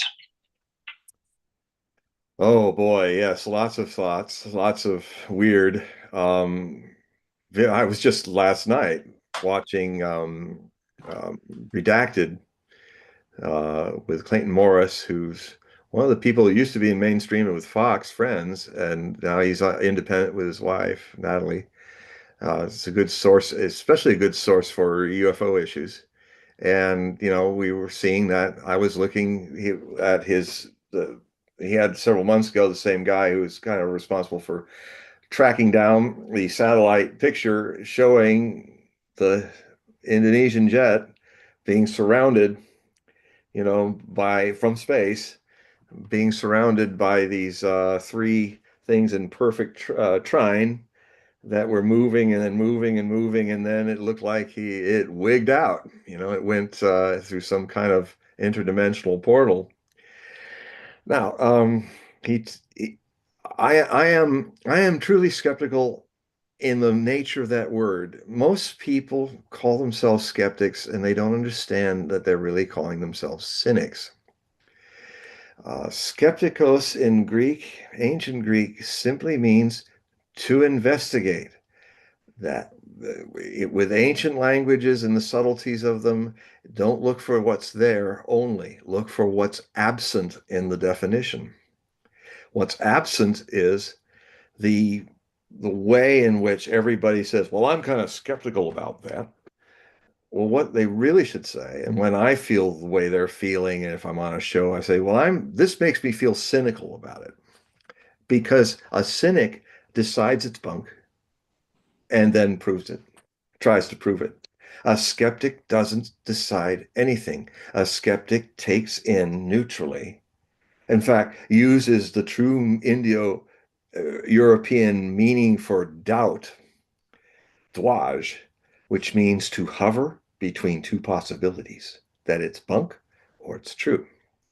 So I was listening last night before going to bed. I was watching a rerun of this amazing show with this fellow. I'm definitely going to write about it in my essays as well. And I was just, wow, that's a lot to take in. That is very interesting. Let us keep observing and let's see if more evidence can come. I simply don't have a yes or a no about it because I am, in a way, research like this is a lot like my path, religious path in life, to be a witness moment to moment. What's called incorrectly meditation, which means contemplation in English, which really has no word that can match what the Sanskrit dhyana means. It essentially means to be a witness, a seer, to see without being for or against, to witness and be engaged actively in your life, totally in your life, but not of the world. In a way, you can live more intensely and alive that way because you are a witness. Inside, whatever you're saying, thinking, and doing is something that's beyond all those things, that is a source in everyone's being. That's the hypothesis of subjective dhyana meditation science. And I apply it also in the term of skeptical. It is to be investigated deeper. And thank you for your question. Well, that was our first X question. Yeah, bravo. It went just fine. Yeah, it's well done. So it does work. This idea does work. But I just want to remind the audience, this is supposed to be interactive. It's not a monologue, and we do appreciate your questions. So you can ask the questions through X Spaces. Just request the mic, and I'll pass it on. You can ask your question to John, or you can type the question in the chat in the live stream here on YouTube.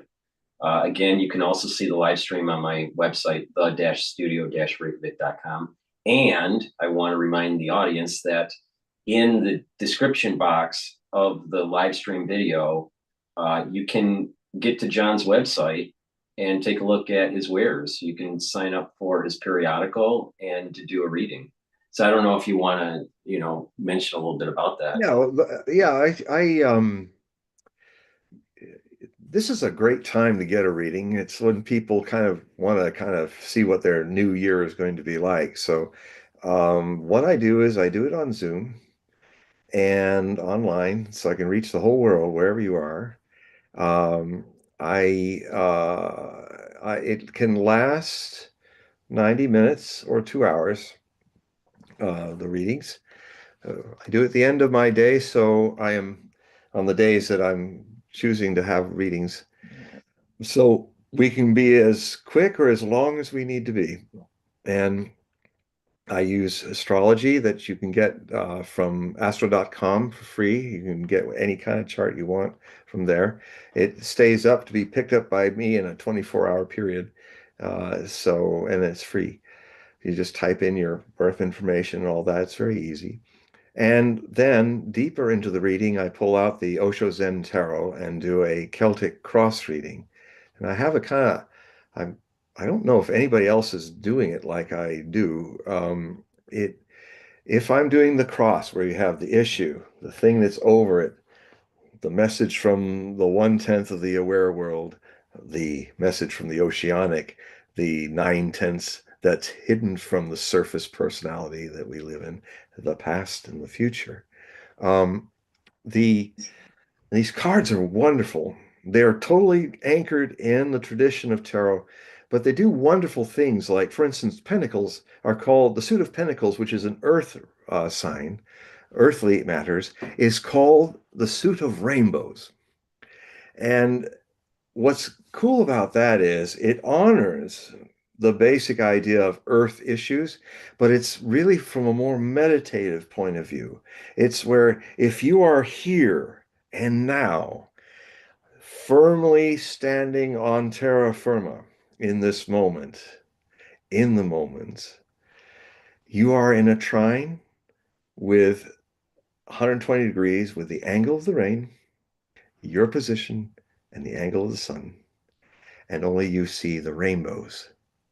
And what that metaphor means is what Osho used to say often to us. He'd say, if you can really sit and be and live every moment of your life in the moment, existence reveals all of its secrets. It's waiting to hand them to you. And this simple, normal, most ordinary potential of every one of you, every one of the human beings that are alive today, every one of you, it is your birthright. It is your birth gift to the world that you came embodied in this visit in a body with this ability to be a witness and live totally your life in your life, but not of it, not identified with it. As Bodhidharma, the great Zen master, once said, my teaching is very simple. Don't hold on to appearances. Now, that doesn't mean you have to escape the world and hide in a cave so that you don't get caught up with appearances, things that you get caught up in, like, um, well, the cave is an appearance. The body's the appearance. The world's an appearance. And there's nothing right or wrong about it. It's what it is. It's like a wave is an appearance of the ocean as a shape, which is only a kind of passing phenomenon. The ocean has no shape. And when it's inside the wave, it might think it is a shape. So, so a lot of what is kind of unique in my readings, as at least as I experience them, is that I I tune into you and I read you like the way I read the world. The world, every day I'm reading the world and I'm listening and watching, and it's telling me and acting out all of its stories. And so what I do is, it's not like the usual reader and person being read where they sit there and they're going, okay, tell me about myself. And then I go, well, what I can say at this moment is that you're completely shut down because you're playing that old carnival game. And it's okay. Everybody learns that carnival game. I can't read you at all until you open up. And then, so tell me a little bit about your life. Tell me, what are you feeling right now? Things like that. You are the world in a microcosm. World, tell me about you. And then the oracular things start happening. So it's kind of unusual. You won't probably find that in most readings. I'm not Zelda down the street in the head shop. I'm something a little weirder and maybe more wonderful in what I do. And and so you've a lot of the feelings that you're feeling, the presence of me in this public thing, well, it becomes an intimate one-on-one, and it's always a pleasure to read and share, and even though I deal with a lot of scary things in my prophecy world, um, um, even that I don't hold on to its appearance. That's why I can laugh Armageddon off the map. I think we have another question. Oh, good. So Close that guy down. Have another question. So Don, I'm not sure if you have your hand up. So if you want to just unmute yourself, you can speak. I was going to follow with John. I really two questions. So I guess skeptic of the MH370 is to try to explain what is the technology if we're seeing something that's unexplainable. But the other one is these cycles that we're talking about. I've heard people, and I've actually had some people who have economic models that have been using these age of Aquarius, that we're moving out of the age of Pisces and the age of Aquarius. And there is, do you have an interpretation of what, again, that cycle means? Well, the cycle, this is part of the great year where it takes the sun, I think, can't remember the exact number. I always check my numbers, but I think it takes something like the great years, like 20,000, 25,000 years or something, for the sun to, in the position of how we see it on the earth, to make these, from the spring equinox, these slow moves through the sky. That is one of the reasons why we have the Gregorian calendar trying to erase 10 days that the Julian calendar had been doing, so that planting was done. It was screwing up the whole thing. So they erased, Pope Gregory erased 10 days so that it could get it back on track. And that's why we have the leap year in February, to throw away a day, to kind of keep us from wandering on that slow process that goes all the way around the zodiac, the sun. And so each time, in this regard, the sun, each of the zodiac houses is an age. Some are larger, longer, some are shorter, depending on the constellations, but we have basically moved out of, we're now more in Aquarius than in Pisces, but we're in 150 year. We started doing that in the 1770s. And actually, the American Constitution and all was a kind of a beginning, a baby step where we said all men are created equal. Now we're starting to enter a period a few centuries later where we've included women are created equal, and now we're going to make the next big jump in the next 150 years, which is purely Aquarian age. And that is, we're going to learn about two basic things. All people are created unique.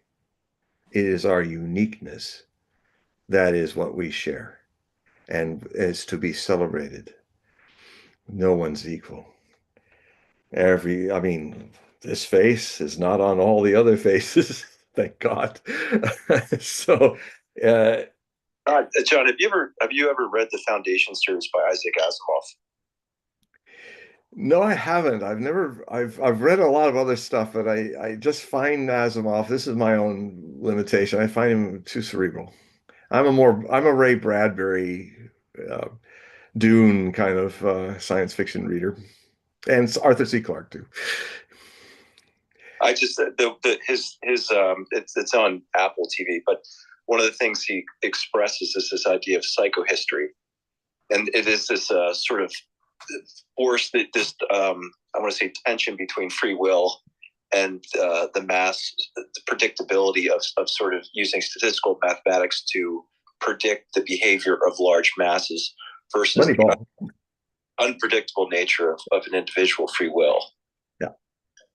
And what he's saying is that in the Foundation series, that there is going to become a collapse at some point in time with the Foundation, and that they can essentially eliminate the dark ages, or they could limit the number of years by having a repository of informations So how do you, this whole idea of how do you store up this past? Because there just seems to be, and I'm going to bring in other people at this point in time as well. It seems to be this idea that we are a culture of amnesia, and the idea you learn history wise so we don't repeat the past.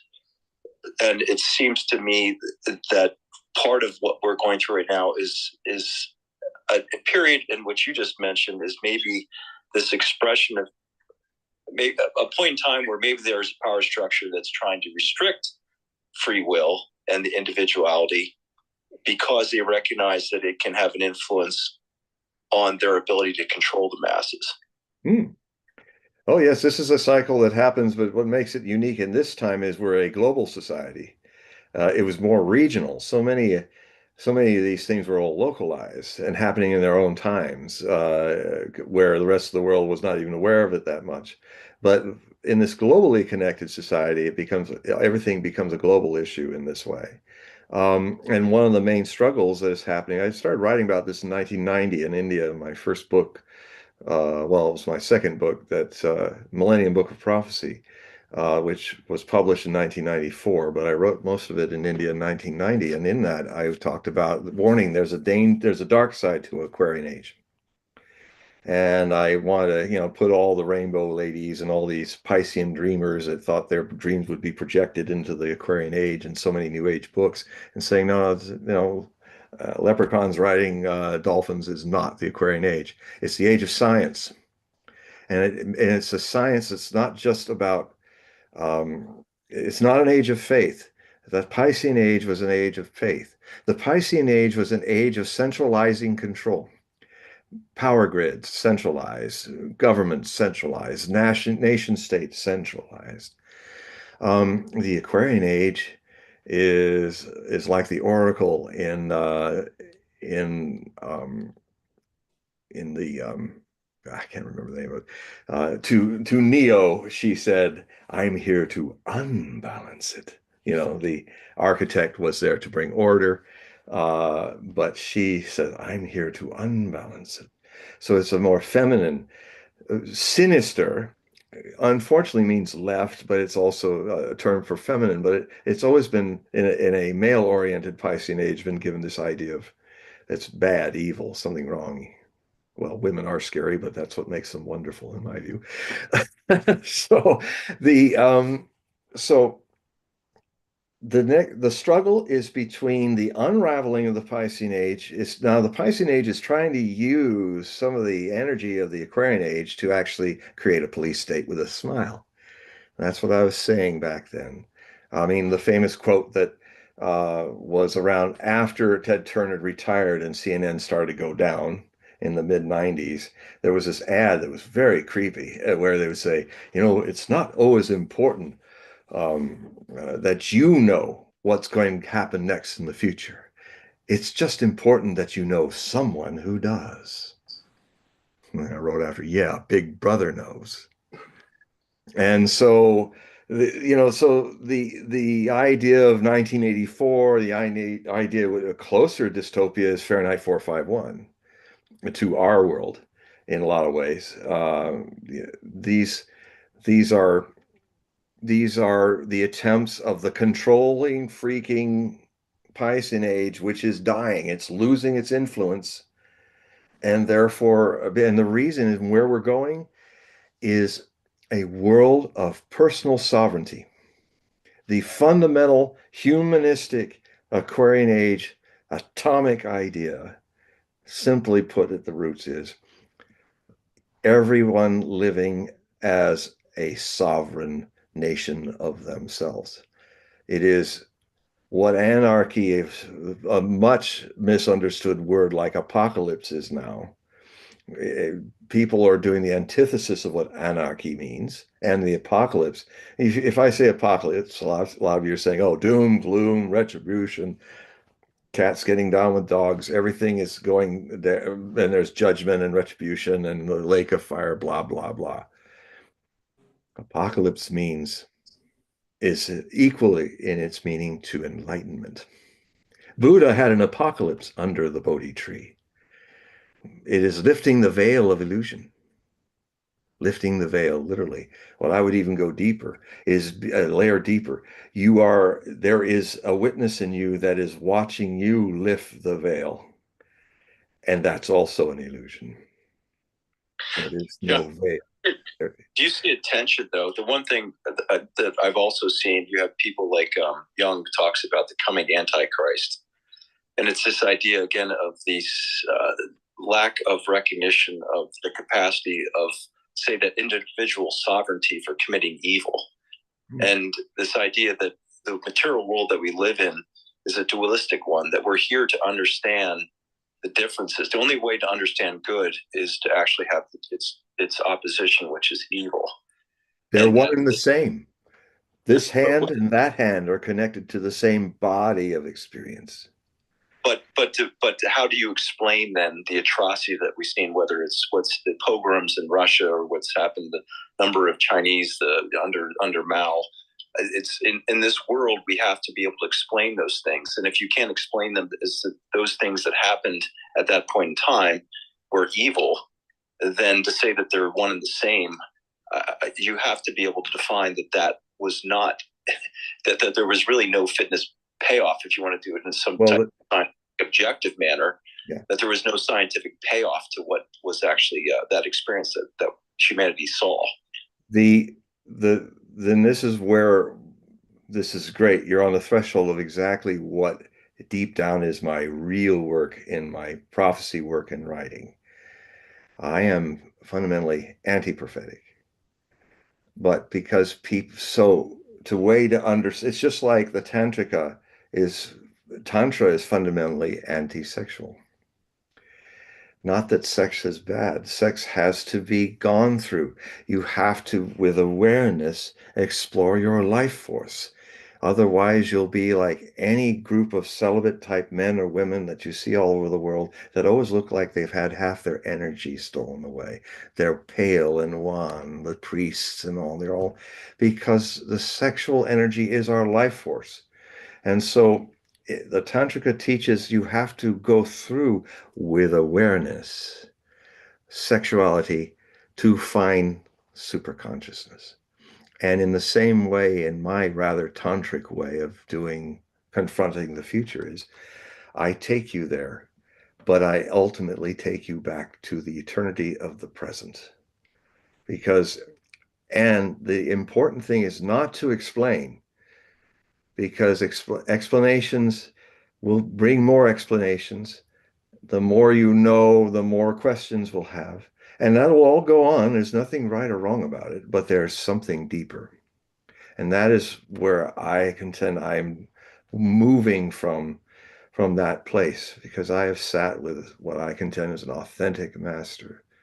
And he has taught us how to be witnesses to science. Will have to have in the Aquarian age, and will have it, a revelation that it is flying with one wing. It's flying and flopping about, because the scientific discipline of observation is exactly the same as it is in meditation, the subjective science.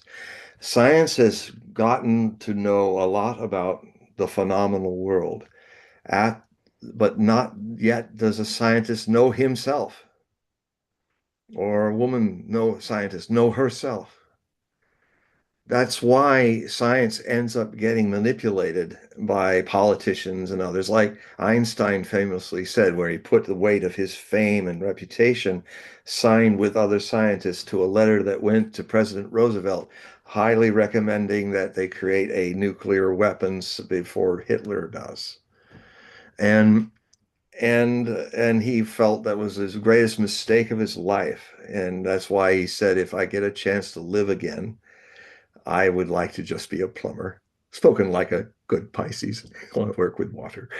And so, because he was blind to the fact, because he did not know himself, And if you know yourself, you end up knowing if you're water inside the shape of the wave, you begin to start knowing the water inside every infinite moving, rising, and falling wave container of ego identity that the oceanic pours into. And then when the container breaks up at death, goes back into the ocean. And so the scientists in the Aquarian age, and it's already, you can see the convergence happening. Mysticism and science are not enemies anymore. They're coming closer and closer through quantum physics and other things, which have a lot of similarity to the stages of enlightenment that the Hindus taught, of samadhi, the fourth state, and other things. A conscious sleep with no mind, other things. But the what is needed is meditation. Science needs to also embrace meditation so that the scientist begins to know how he or she ticks. And then the science must go in as much as it goes out. And then if it does, it births a new wing. And then science, in the age of science, will fly well. So John, we do have another question if you want to take it, but I think Don wanted to just chime in for a rebuttal, maybe. Don, do you Oh, want Don? Yeah, Don, do you have an answer, response to that? No, one of the things that that I've been perceiving is essentially there seems to be this spectral aspect of being that's been ignored by the sciences, that's been off limits. And, one of the things I've seen in a lot of these spaces where I would say people that I call them, but they're part of this woo world, which I find interesting because it's again, how do we know unless we test what they have to say to whether or not these things actually are true, what they're saying. And they're testing sort of these ideas that things like telepathy, things like, and the thing about telepathy, which I think one of the issues that I see right now on Twitter in these X spaces is specifically what is the truth.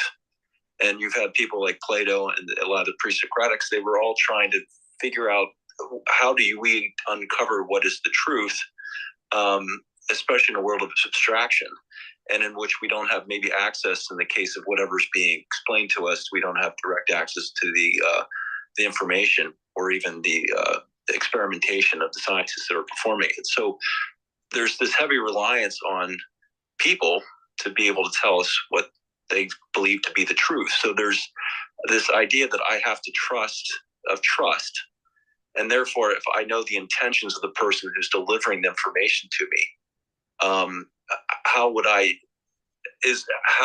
and the idea of telepathy is kind of pushes that the idea is that if you cannot lie or hide your intentions behind as you're presenting the information, it maybe presents a new way as to how to construct society, because one of the things I find in trying to understand what's happening in the world with all the war and this, I can't fathom the way that these drones and this directed energy, whatever is happening, the biological, that war makes absolutely no sense to me.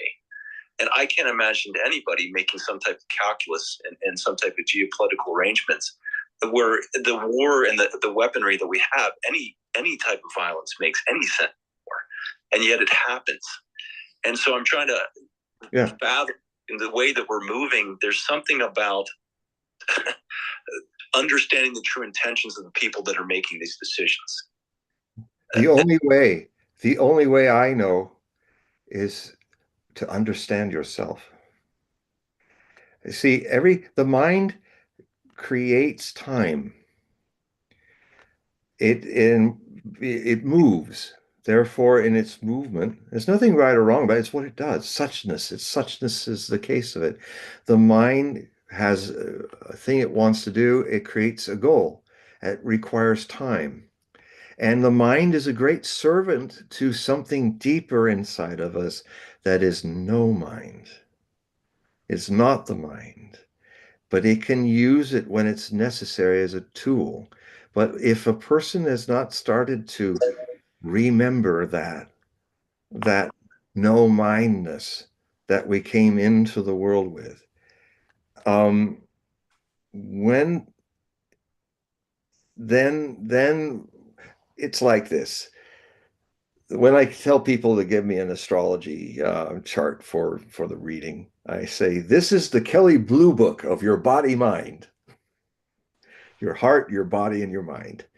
And what happens is you're born in one of these and you're going to drive it.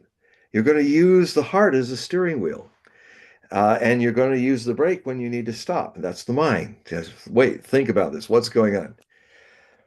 But what happens is between the age of 7 to 14, most people end their search and their quest in life and become kind of a zombie, and thinking they're alive, dreaming they're alive, but really life has been left behind at 14 and 7. And when you push their buttons or a situation happens where their veneer of civility leaves, have you ever watched adult people crying like a 7-year-old, or fighting like a pubescent 14-year-old freaking out? Because that's where the arrestment of the deepening of the person ended, because of the way we condition people in different forms of conditioning all over the world.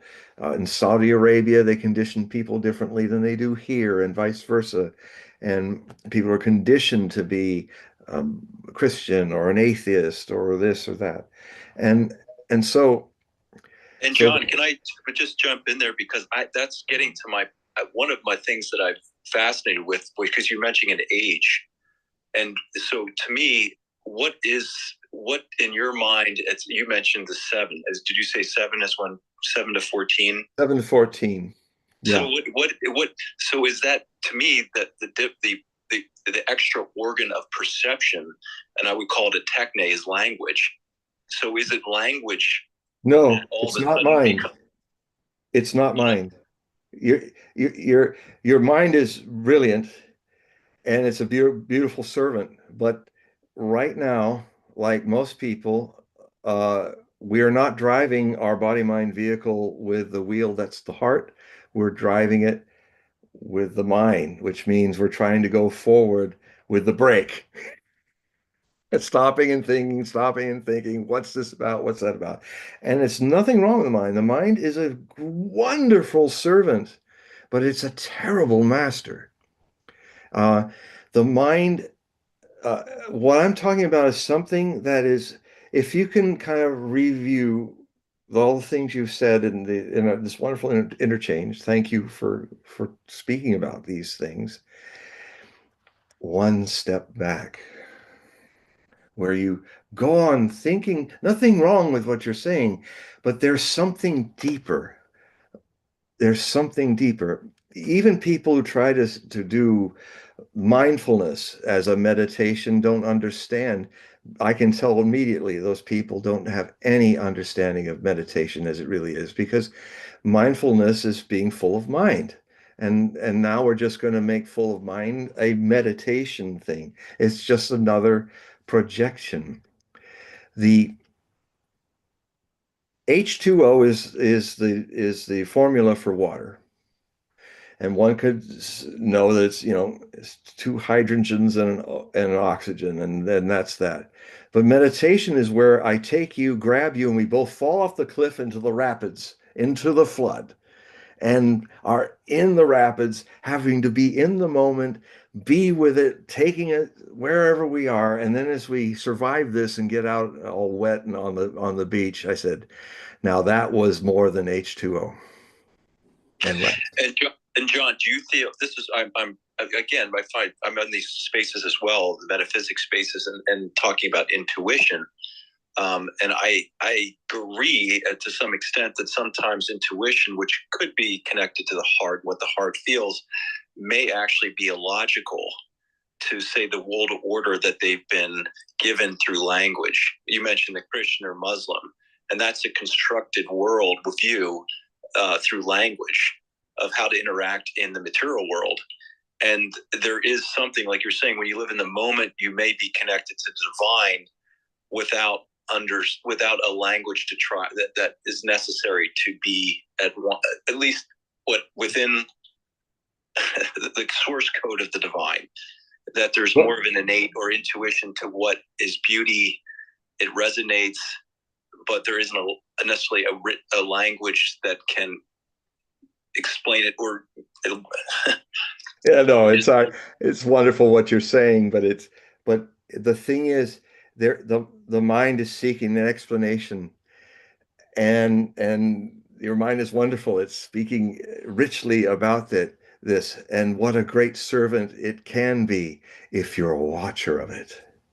If you bring, if you become a witness. See, meditation is like being a mirror that perfectly reflects what's before it, as it is, as it goes. And it doesn't judge for or against. It will see the body mind bringing up judgments for, I like this, I don't like that. Oh, what is the construct of, and that's all okay. You just keep watching and bring into your life something that we brought into the world but we lost. That's my hypothesis, by the way. It has to be tested. That there's a certain simple awareness, a involuntary availability that at the center of your being allows all the movement to go, because how can you know things move and change unless there's something in you that never changes? I mean, this is the fundamental question. We all are aware that we're changing. I had a brown beard 10, 20 years ago. It's white now. I was a boy. Now I'm entering my 70th year. But the question then, the more fundamental questions, because there are questions that can bring you deeper into this, and I'll close with just a few of them. One is, if you are aware of change, if you're aware of things changing, if you didn't have something inside you that never changes, that's the eternal, you wouldn't know about change. You would be like animals. You would not, human beings have this wonderful gift curse of existence. It's wrong to say, oh, he's acting like an animal. I never insult the animals that way. He's acting like a human that has the potential to rise higher than animals, and therefore he is falling below the animals in his cruelty and ugliness. Animals don't do things that we do. Because because of the gift, because we have the potential of sentience, that means we can become an awakened one, a Buddha. We are the Buddha. We've just forgotten. So certain questions that are really fundamental, that I often give my readings. I give these meditation techniques for people to consider doing, that because they're tailored for needs of a mind amplified world. Is to do whatever you're doing, like this one meditation I suggest for you to do for 21 days. And it's from the Vira Tantra. It was purportedly written by Lord Shiva in ancient times, and it's 114 methods that Osho, my master, taught us. They're the basic 114 basic meditations, and this one is for 3 weeks, 21 days, waking and sleeping. Always try to remember and come back to it, that you will now do and be everything that you are right now with no changes. And you'll be able to think and feel and do everything you are right now with no changes. But you visualize yourself for the next 3 weeks without a head on your shoulders. You'll think without a head, you will feel without a head, that will all go on. But the head, when you're doing it, as you're talking, walking, working with people, going to sleep, waking up in the morning for those 21 days, you do all of these things visualizing yourself without a head, just shoulders. It's a very simple but profound meditation. There's something your mind will never understand, our minds, but they are wonderful servants, and we can exult in them, but they are not centered in the deeper truth, and they cannot even know what it is. So, because this thing I'm talking about is not in time. Mind exists without time, there's no mind. Because time is thoughts. Thoughts movement makes time. And what is inside us, I contend in my hypothesis, what is inside us ever now is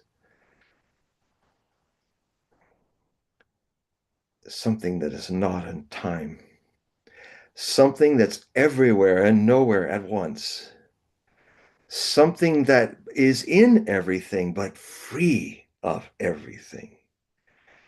It is sometimes when you feel it, when you have its presence in your sentience, it's sometimes so vast that it's not there equally. And at other times, the moment of eternity is so infinitesimally small, beyond any form of atom or atomic nature, that it's suddenly too vast to bear. We've all had it as children, and our conditioning programs, meaning well, were done by fellow children that grew up to have egos be their center, to be taught eventually at the age 7 to 14 that there's no driver to the car. I am the car. I am the car, and I drive on myself. And then the car wonders, why am I always accidentally rolling off into either flower beds or thorn bushes? Why is everybody, driving without their cars without a driver? Oh, a driver. What's that? Oh, I remember now when my parents, it is metaphorical, where my parents, pedagogues and priests and politicians in their various ways started to say, son, you're too innocent and open. You're going to have to learn the ways of the world, the ego world. And I know you love to play games because you're so wonderfully innocent. I got a wonderful game for you. Pretend that you're not a Buddha. Pretend that you're not an innocent, awakened being. And if you do it, you will be rewarded. You will be able to live with us, and we will give you love, we will give you food, we will give you education. And so the child goes, okay, I'll do it. I'm going to pretend that I'm not a Buddha. And because you're a child, you will do it totally. And soon you will pretend that you're not a Buddha, and you will succeed in not being a Buddha, and you will forget it was a game. And so meditation is deeper than the mind. And so the mind cannot understand it, but there are techniques and ways, like this technique. Anybody you out there, try that technique out. And then, go to my email and email me, and we'll have a further talk about it. But just do your life without talk. I'm right now walking and talking and thinking without a head on my shoulders. It has a way when the mind is not the center of your identity, because all misery is about identity. Identity comes from the word idios, to be an idiot. In ancient Greek means to be under the illusion of being separate from the cosmos. And so there's nothing wrong with being an idiot. We're all idiots. It's our nature to be idiots once we've taken on ego. So Gurdjieff was the great mystic who used to use that whenever he's talking to his disciples, and he just had to talk to them collectively. He'd say, "Oh, you idiots over there, you come and dig this ditch in the commune, and you idiots tonight will cook our meal." And they even had toasts to the idiots where they drank Calvados and strong liquors, and then you had to say it straight and not be drunk and say, "We now toast the round idiots." and the square idiots. And you had to go around this, you had to be very alert to go through this whole toasting of the idiots. And what you understand is that it's not an evil or it's not a good or bad, it's the suchness. Meditation makes you aware of the suchness of things. It's such is the case that I am an idiot and everyone else is. And we're pretending not to be a Buddha. I mean, my teacher used to say, when he'd be sitting on the podium and all of us be before him in Pune, India, and one of the questions that was asked to him is, "We see you every morning on the podium, Osho. What do you see when you look at all of us assembled before you?" And then he kind of laughed, and he said, and we laughed, and he said, "I see that you're great." And everybody laughed, and he said, "I see that you're all Buddhas." And we kind of went, "What?" And he smiled again and said, "Pretending not to be." So watch the pretending. Whatever you can think and see, anything that you experience is outside of the original face that is seeing it. That which you will never encounter because you can't. You are that seer. It's not a face, it's not anything, it's not an action, it's not a feeling. And when you just simply be a reflection of all those things, because that's what the original face, the Zen masters say is, it's you are it, so you cannot encounter it. You can only encounter the things that move and pass, that are appearances, not to hold on to. Enjoy them, enjoy life. But to enjoy the appearances does not mean you are attached to them. Attachment, identity, id, idios, idiot, action, is the habits that you can, by the hypothesis is this: if you simply watch it and see it in its full colors, its movie reveals itself. And you simply dispassionately, neither for nor against, watching it, feeling the feelings, all that's happening. You'll feel things more intensely when you're no longer identified with them. But then, I'm going to finish here. But then,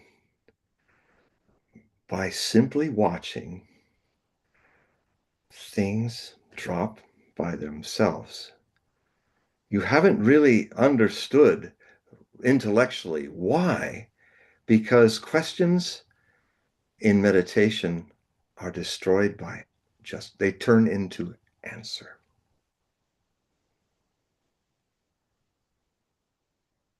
Okay, so Don, thank you for the questions, but I wanted to make sure that everyone had a chance to ask the question. So there's an individual, I think their name is Harji. So you have the mic now, so you can unmute and you can ask your question. I had something to say to Don, if that's okay. Yeah. I mean, this is, I guess this is going to be a conversation with many people. Go ahead. Okay. So, Don, I just wanted to take an attempt at the question you asked, where you said, you want to explain why there is war. Was that the question? Well, that was one of the questions Don was talking about. Why is there war? How can there be war? It's terrible. What happens with the mind when you watch it is it comes up with some surprising answers out of seemingly effortless nowhere. And one of them is like you return to a child's questioning. Well, isn't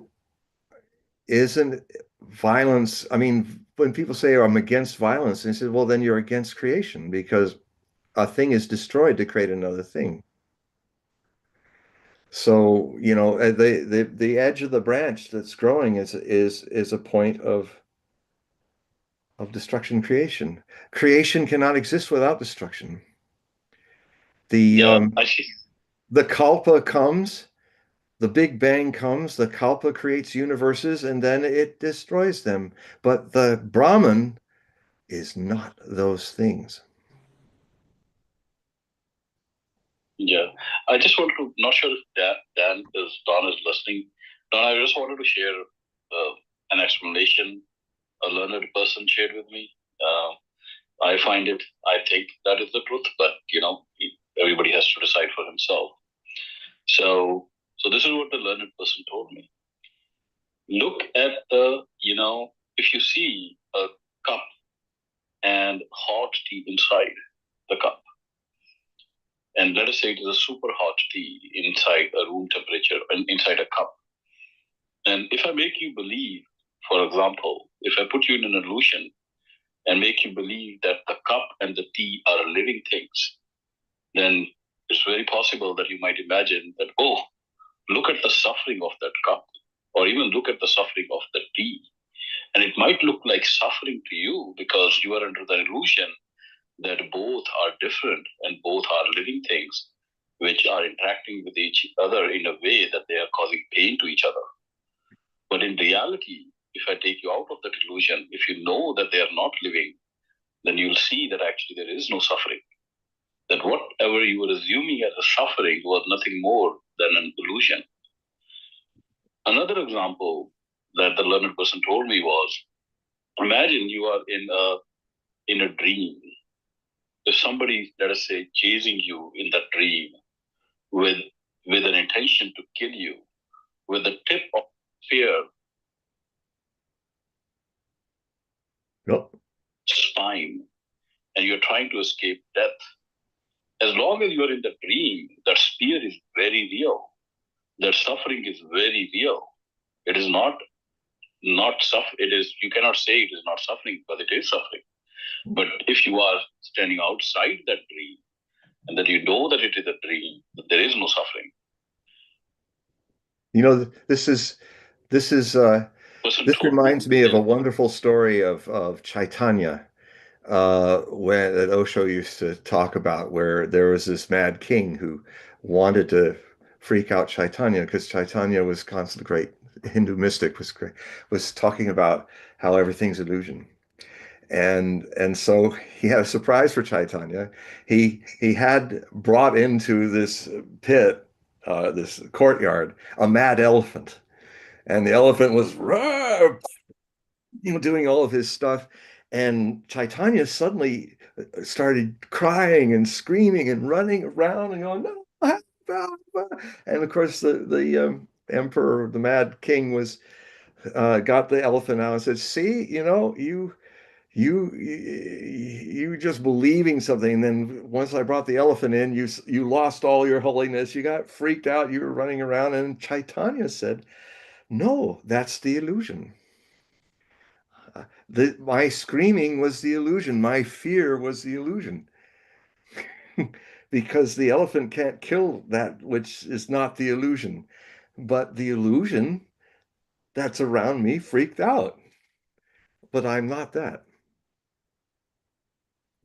I'm curious to know what Don has to say about this. Yeah, Don, are you still out there? Yeah, I'm still here. I have a hard time. It is my opinion, because I've seen suffering firsthand. We are.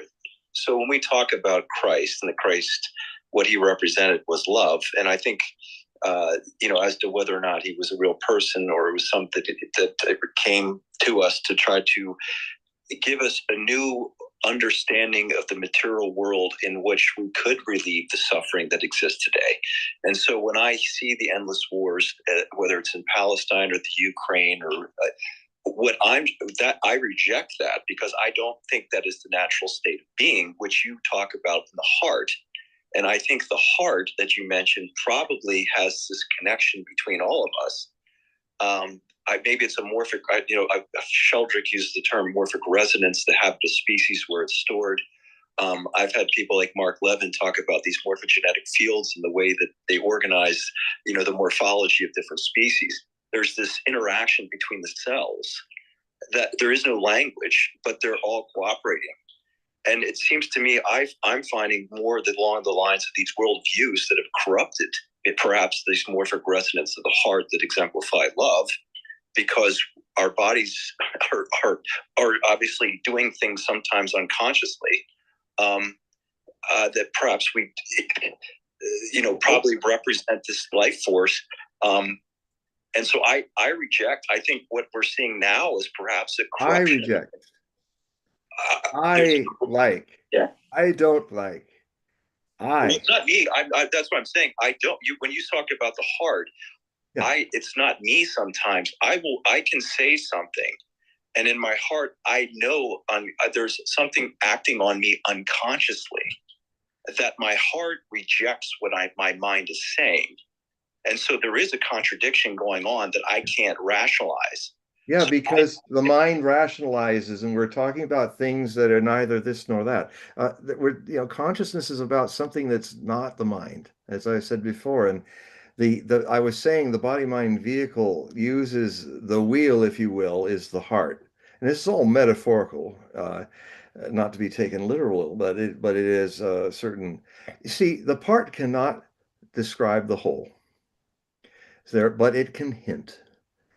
And some of this, I can tell you this, but no, that's this. I tell you that I accidentally stumbled upon the path of meditation without. I was going to be, and I was a successful opera singer, and just starting out, and I might have ended up really successful and going on with it. But I made the wonderful mistake of having as my mentor William Chapman, the lead baritone of New York City Opera, and his wife Irene. And they were my mentors, and they taught a wonderful system by Raymond Smoliver called the vocal essence approach. And Raymond Smoliver was a speech therapist in New York City, but with all the actors and different singers and opera singers and all, he thought, well, I don't have to just be working to help people return their speech, because a lot of professional singers have problems with their singing and they need help. And what he perfected, in vocal teaching, there's a lot of subjective bunk going on, like, oh, sing from your elbow. You've got to make your diaphragm support you. You've got to sing in your head. Well, the fact is, you only sing right here in these two little muscles. It's completely a basic objective reality of physiology. And then we would just simply drop all that mythology and just sing with that. And what happens is that Bill started a thing where he had his two fingers and he put them right where the voice box meets the hyoidina globus, where the tongue is connected. And he would hold it there and he says, now, John, I want you to sing, but I want you, before you sing, to understand that all I'm doing is holding my fingers in place. And you'll see what happens. So I sang and it felt, I stepped back and said, you poked me. You've put your fingers and poked me. He said, no, I didn't. No, I just held them there. Your musculature, which should be involuntary, has been, because we're all like the mind, so voluntary, like our voluntary muscular system, it has invaded what is an involuntary system. Just like you don't make yourself digest food. I'm going to digest that burrito and I'll digest it for the next 12 hours. I'm going to, you don't make your hair follicles here, they do it. And so what happened was I became aware through the rolfing of my throat that how much I had brought the voluntary muscular system, because we're taught in this world to do, to be, to make efforts. And what I learned from Bill and Smoliver and his technique is the Zen of singing, the effortless effort. You know, when people impersonate opera singers, they're always impersonating them as going like that with their strangling their throat to make a deep sound, which isn't. It's just when you have a 5,000 seat voice, you do it. It's literally like you've learned how to involuntarily get out of the way of those two little muscles, and it has a quality of hurling, but it's very pleasurable, not because you're out of the way. So rather than hurling food, you're hurling sound, and it's effortless. Just like if you ever hurled, if you've ever been sick and hurled, it's amazing how effortless it is because it's involuntary. The thing that happened to me is that I started to realize that meditation is so impossible for the mind to understand until one who has a mind becomes aware of the involuntary quality of witnessing. And I stumbled upon it, and poor Bill, it broke his heart. I went off, but finally we reconciled. I said, look, I never imagined that the vocal essence approach would end up in 4 or 5 years having me leave my operatic career and go to India and sit with my master. But thank you, Bill, because if it hadn't happened, the most beautiful gift any man has given me in all my lives, you have given. I didn't plan it to go this way. You didn't plan it, but hey, that's how life is. And that's something for a control freak Scorpio to say. It's like I had to let it go. And um, so I've been trying to hint with the fragments, having to use a mind to say something that's really something the mind cannot understand. But the best thing I can do is give, like, if any of you email me, and ask and put in the email, you go to my website, hogueprophecy.com, and you go to the contact button, push the button and put an email. And if you just want to just put one thing, put meditation in it, and then I'll know that you want me to send you an email that has the meditation techniques of Osho that I've been using since 1980, since I was initiated into sannyas as Swami Dhyan Arjuna. And and there'll be some meditation techniques to get, and it's all on Amazon, and 2 books to read, Osho's on meditation, and that one about the secrets, which is with the 414 meditations. And just try them. They create a milieu where you start to that can send you to a place that's not the mind, that watches the mind. And then the mind works in a whole different, wonderful way. Not as a master, always running into circles, always trying to levitate off the ground by pulling itself within its boots, trying to pull itself off the ground, which is impossible. That's why the mind gets so frustrated. In fact, in the spiritual search, what often happens, like happened to Buddha. Buddha for 6 years was torturing himself, trying to make it work, trying to will Scorpio moon, Taurus sun, trying to will his to find that which never dies. And he gave up after 6 years when he was trying to bathe himself by his Bodhi tree, and he was skin and bones, and he was almost drowned himself. Former prince drowning himself in a little creek, and he crawled out.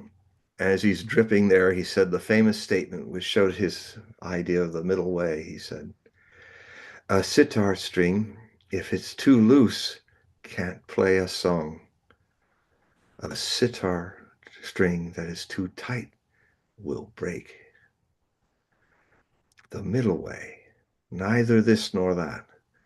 Observe the mind and the emotions as if they are a movie." And so what happened is he gave up. My master did the same thing. He gave up. He tried as best he could. He tried to think it through, feel it through, work it through. And one day he just, I can't reach it. And so he wasn't sad, because he'd been watching. It's not something he said, I was in actually a very nice place, but I just let it go. Sometimes meditation is like the meditation fist meditation that Osho did one time with Manisha, the person who used to give the questions to him out loud. And he said, "Manisha, I want you to hold when you're going to grip forever. You're never, just keep gripping your fist tighter and tighter." And so she was doing that. And then about 5 minutes into it, her fist slowly started to relax. But she said that she was feeling the grip in her brain. But she could feel, but her eyes were seeing that the fist was relaxing, and she was still willing to grip, and but her seer was seeing it relaxing, and Osho was saying, good, good, Manisa, that's it. So sometimes in meditation, you go totally with the mind, and then one great teacher, crazy wisdom teacher, a Tibetan Lama, said, enlightenment is the ultimate disappointment. And that's resonated with me when I saw that in the Osho commune in Oregon in the cafeteria up on the wall. And there's no point. There's no point to reach. It's pointless. Points are avenue of change and time. This is eternity in the present forever, where all the rainbows of that state are. And at a certain point, we can discuss about it, but the next stage is not to think about it, but to actually do some of these meditation techniques. You have to go to the existential stage rather than the intellectual stage, where you start to work on the essence of it. And I guess, guys, it's getting late for you out there. Dr. Paul. It's getting late in New York. Yeah. Supposedly someone else had a question, but they're not Okay. they're not in the Oh, they're not in? they're Well, not I'm sorry I missed it. But you come back next 2 weeks from now. Well, I think this turned out really well. And the whole point, for the ones that are watching all the different feeds, either on the website or YouTube or even on X Spaces, the whole point of this is to be interactive. Yeah. And I think it's a more interesting show, and this is part 26 now, since we've been, recording this, longer series. But I enjoyed the questions, and They were great.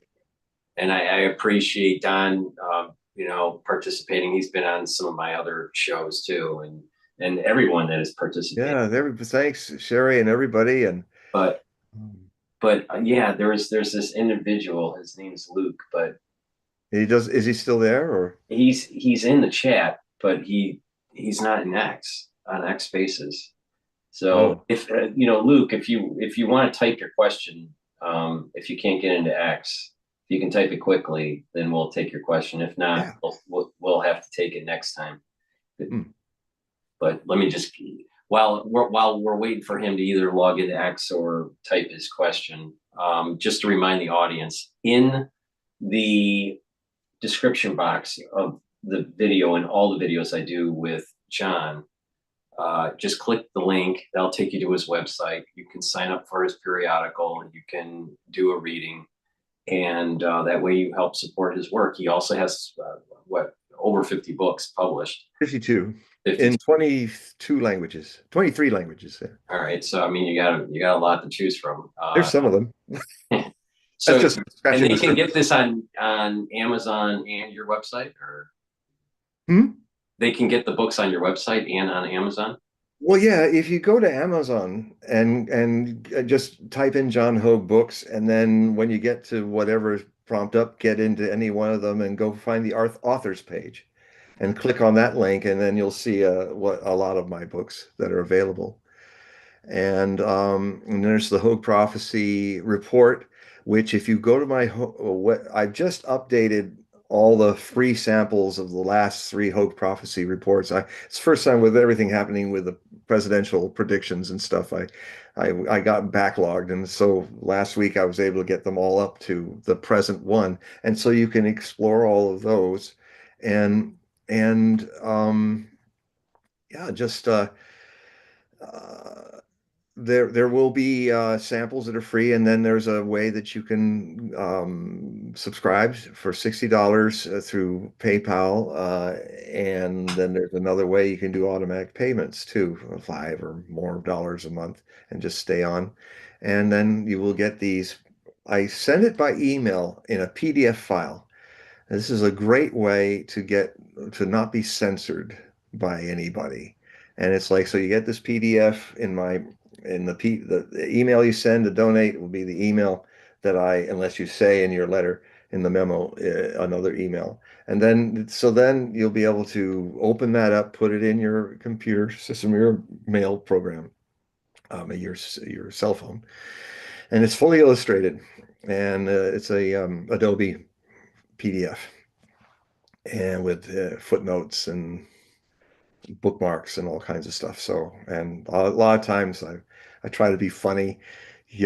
Prophecy can be kind of scary, and heavy, so I try to make it as funny as I can, because if you can't laugh at doomsday, what can you laugh at?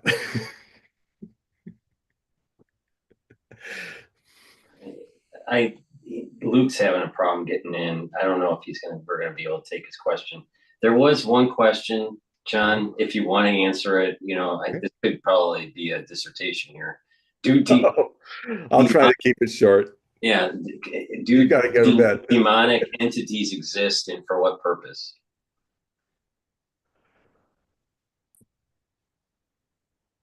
The base metal always wishes to become gold. The lower astral always wishes to become light.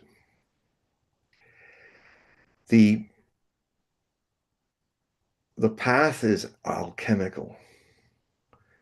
The art of life is how you respond to what life throws at you, whether it's demonic or angelic. You are something more. Equally, you are something far less open and free. And so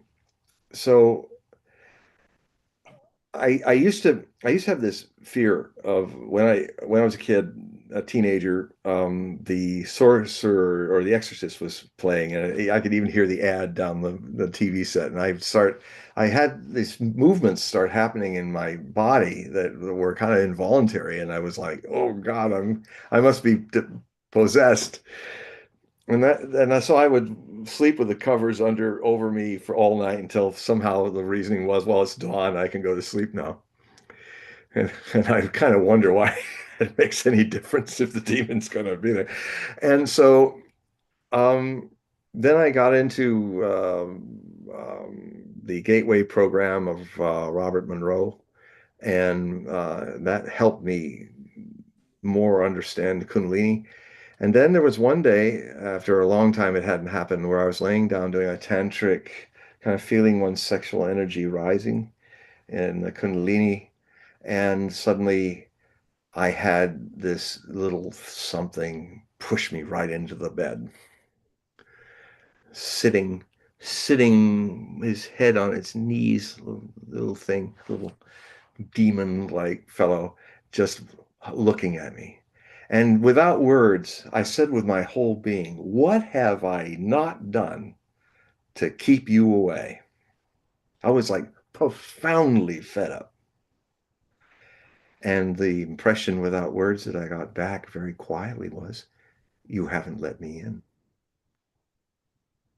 So I thought, okay, I'm going to open up to you like a woman opens up to her lover. Come in. It went, and inside my body, I was an explosion of white light, absolutely white, luminous light, all inside me. And that's when I understood. Why is Lucifer called Lucifer, light? Because that's his potential. Unconsciousness is a form of demonic possession. Consciousness can only come when unconsciousness becomes consciousness. So my experience, which is all I'm saying here, I try as much as I can to share only my experiences, not pretend or presume to know something I don't know. That the demonic is wanting ultimately to become the light. Okay, so we're going to end it there, John. It's getting a little late. I apologize if we missed anybody's questions because of technical difficulties. But again, we're going to do this in 2 weeks or so. So it's going to be the same format. We're going to do a live stream on my website and also on YouTube. And you can listen on X Spaces and do call-ins and type in questions. And this is supposed to be interactive. But, you know, I appreciate everybody's questions and everyone participating and listening. The idea here is just, again, it's going to be interactive, and hopefully we can grow a little bit of a community and you know, get storytelling going. Yeah. Well, so you can see it. We did a whole different dimension. The questions were interesting. The whole discussion on consciousness and all, you know, we got to really talk about what's really the core of me. And so that was wonderful. Thank you, everyone who did that. And I look forward to all of you, poor Paul, all of you crowding in. No, I don't mind, you know, navigating, you know, through this and doing the admin on it. But you know, the thing is that, you know, I want it to be interactive and but you know, as this grows, there will be a bit of chaos to it. Well, we'll have to adapt to it. But what I liked was how Don and Haji were, you know, conversing too. It wasn't just them to us or just to you, but it was also to a larger community. I think I was enjoying Haji and the discussions. Yeah, no, I thought it turned out well. So again, I just want to remind the audience, click the link for John's website. It's in the description of this video and all the videos I do. This is part 26. I'm going to re-release this as a premiere on the different channels. I have 4 channels on YouTube. I have Brighteon, Bitchute, and Rumble. Please make sure you subscribe to all those channels and follow. I'll be replaying this video just in case you missed anything. But again, John, thank you. We're going to be doing this again. Just stay online on your end. I got to do a whole bunch of admin stuff, you know, shutting everything down. But before I do that, do you want to say goodbye to everybody? Goodbye to everybody. All right, let me do this. Let me shut down Jurassic Park here. Hold on.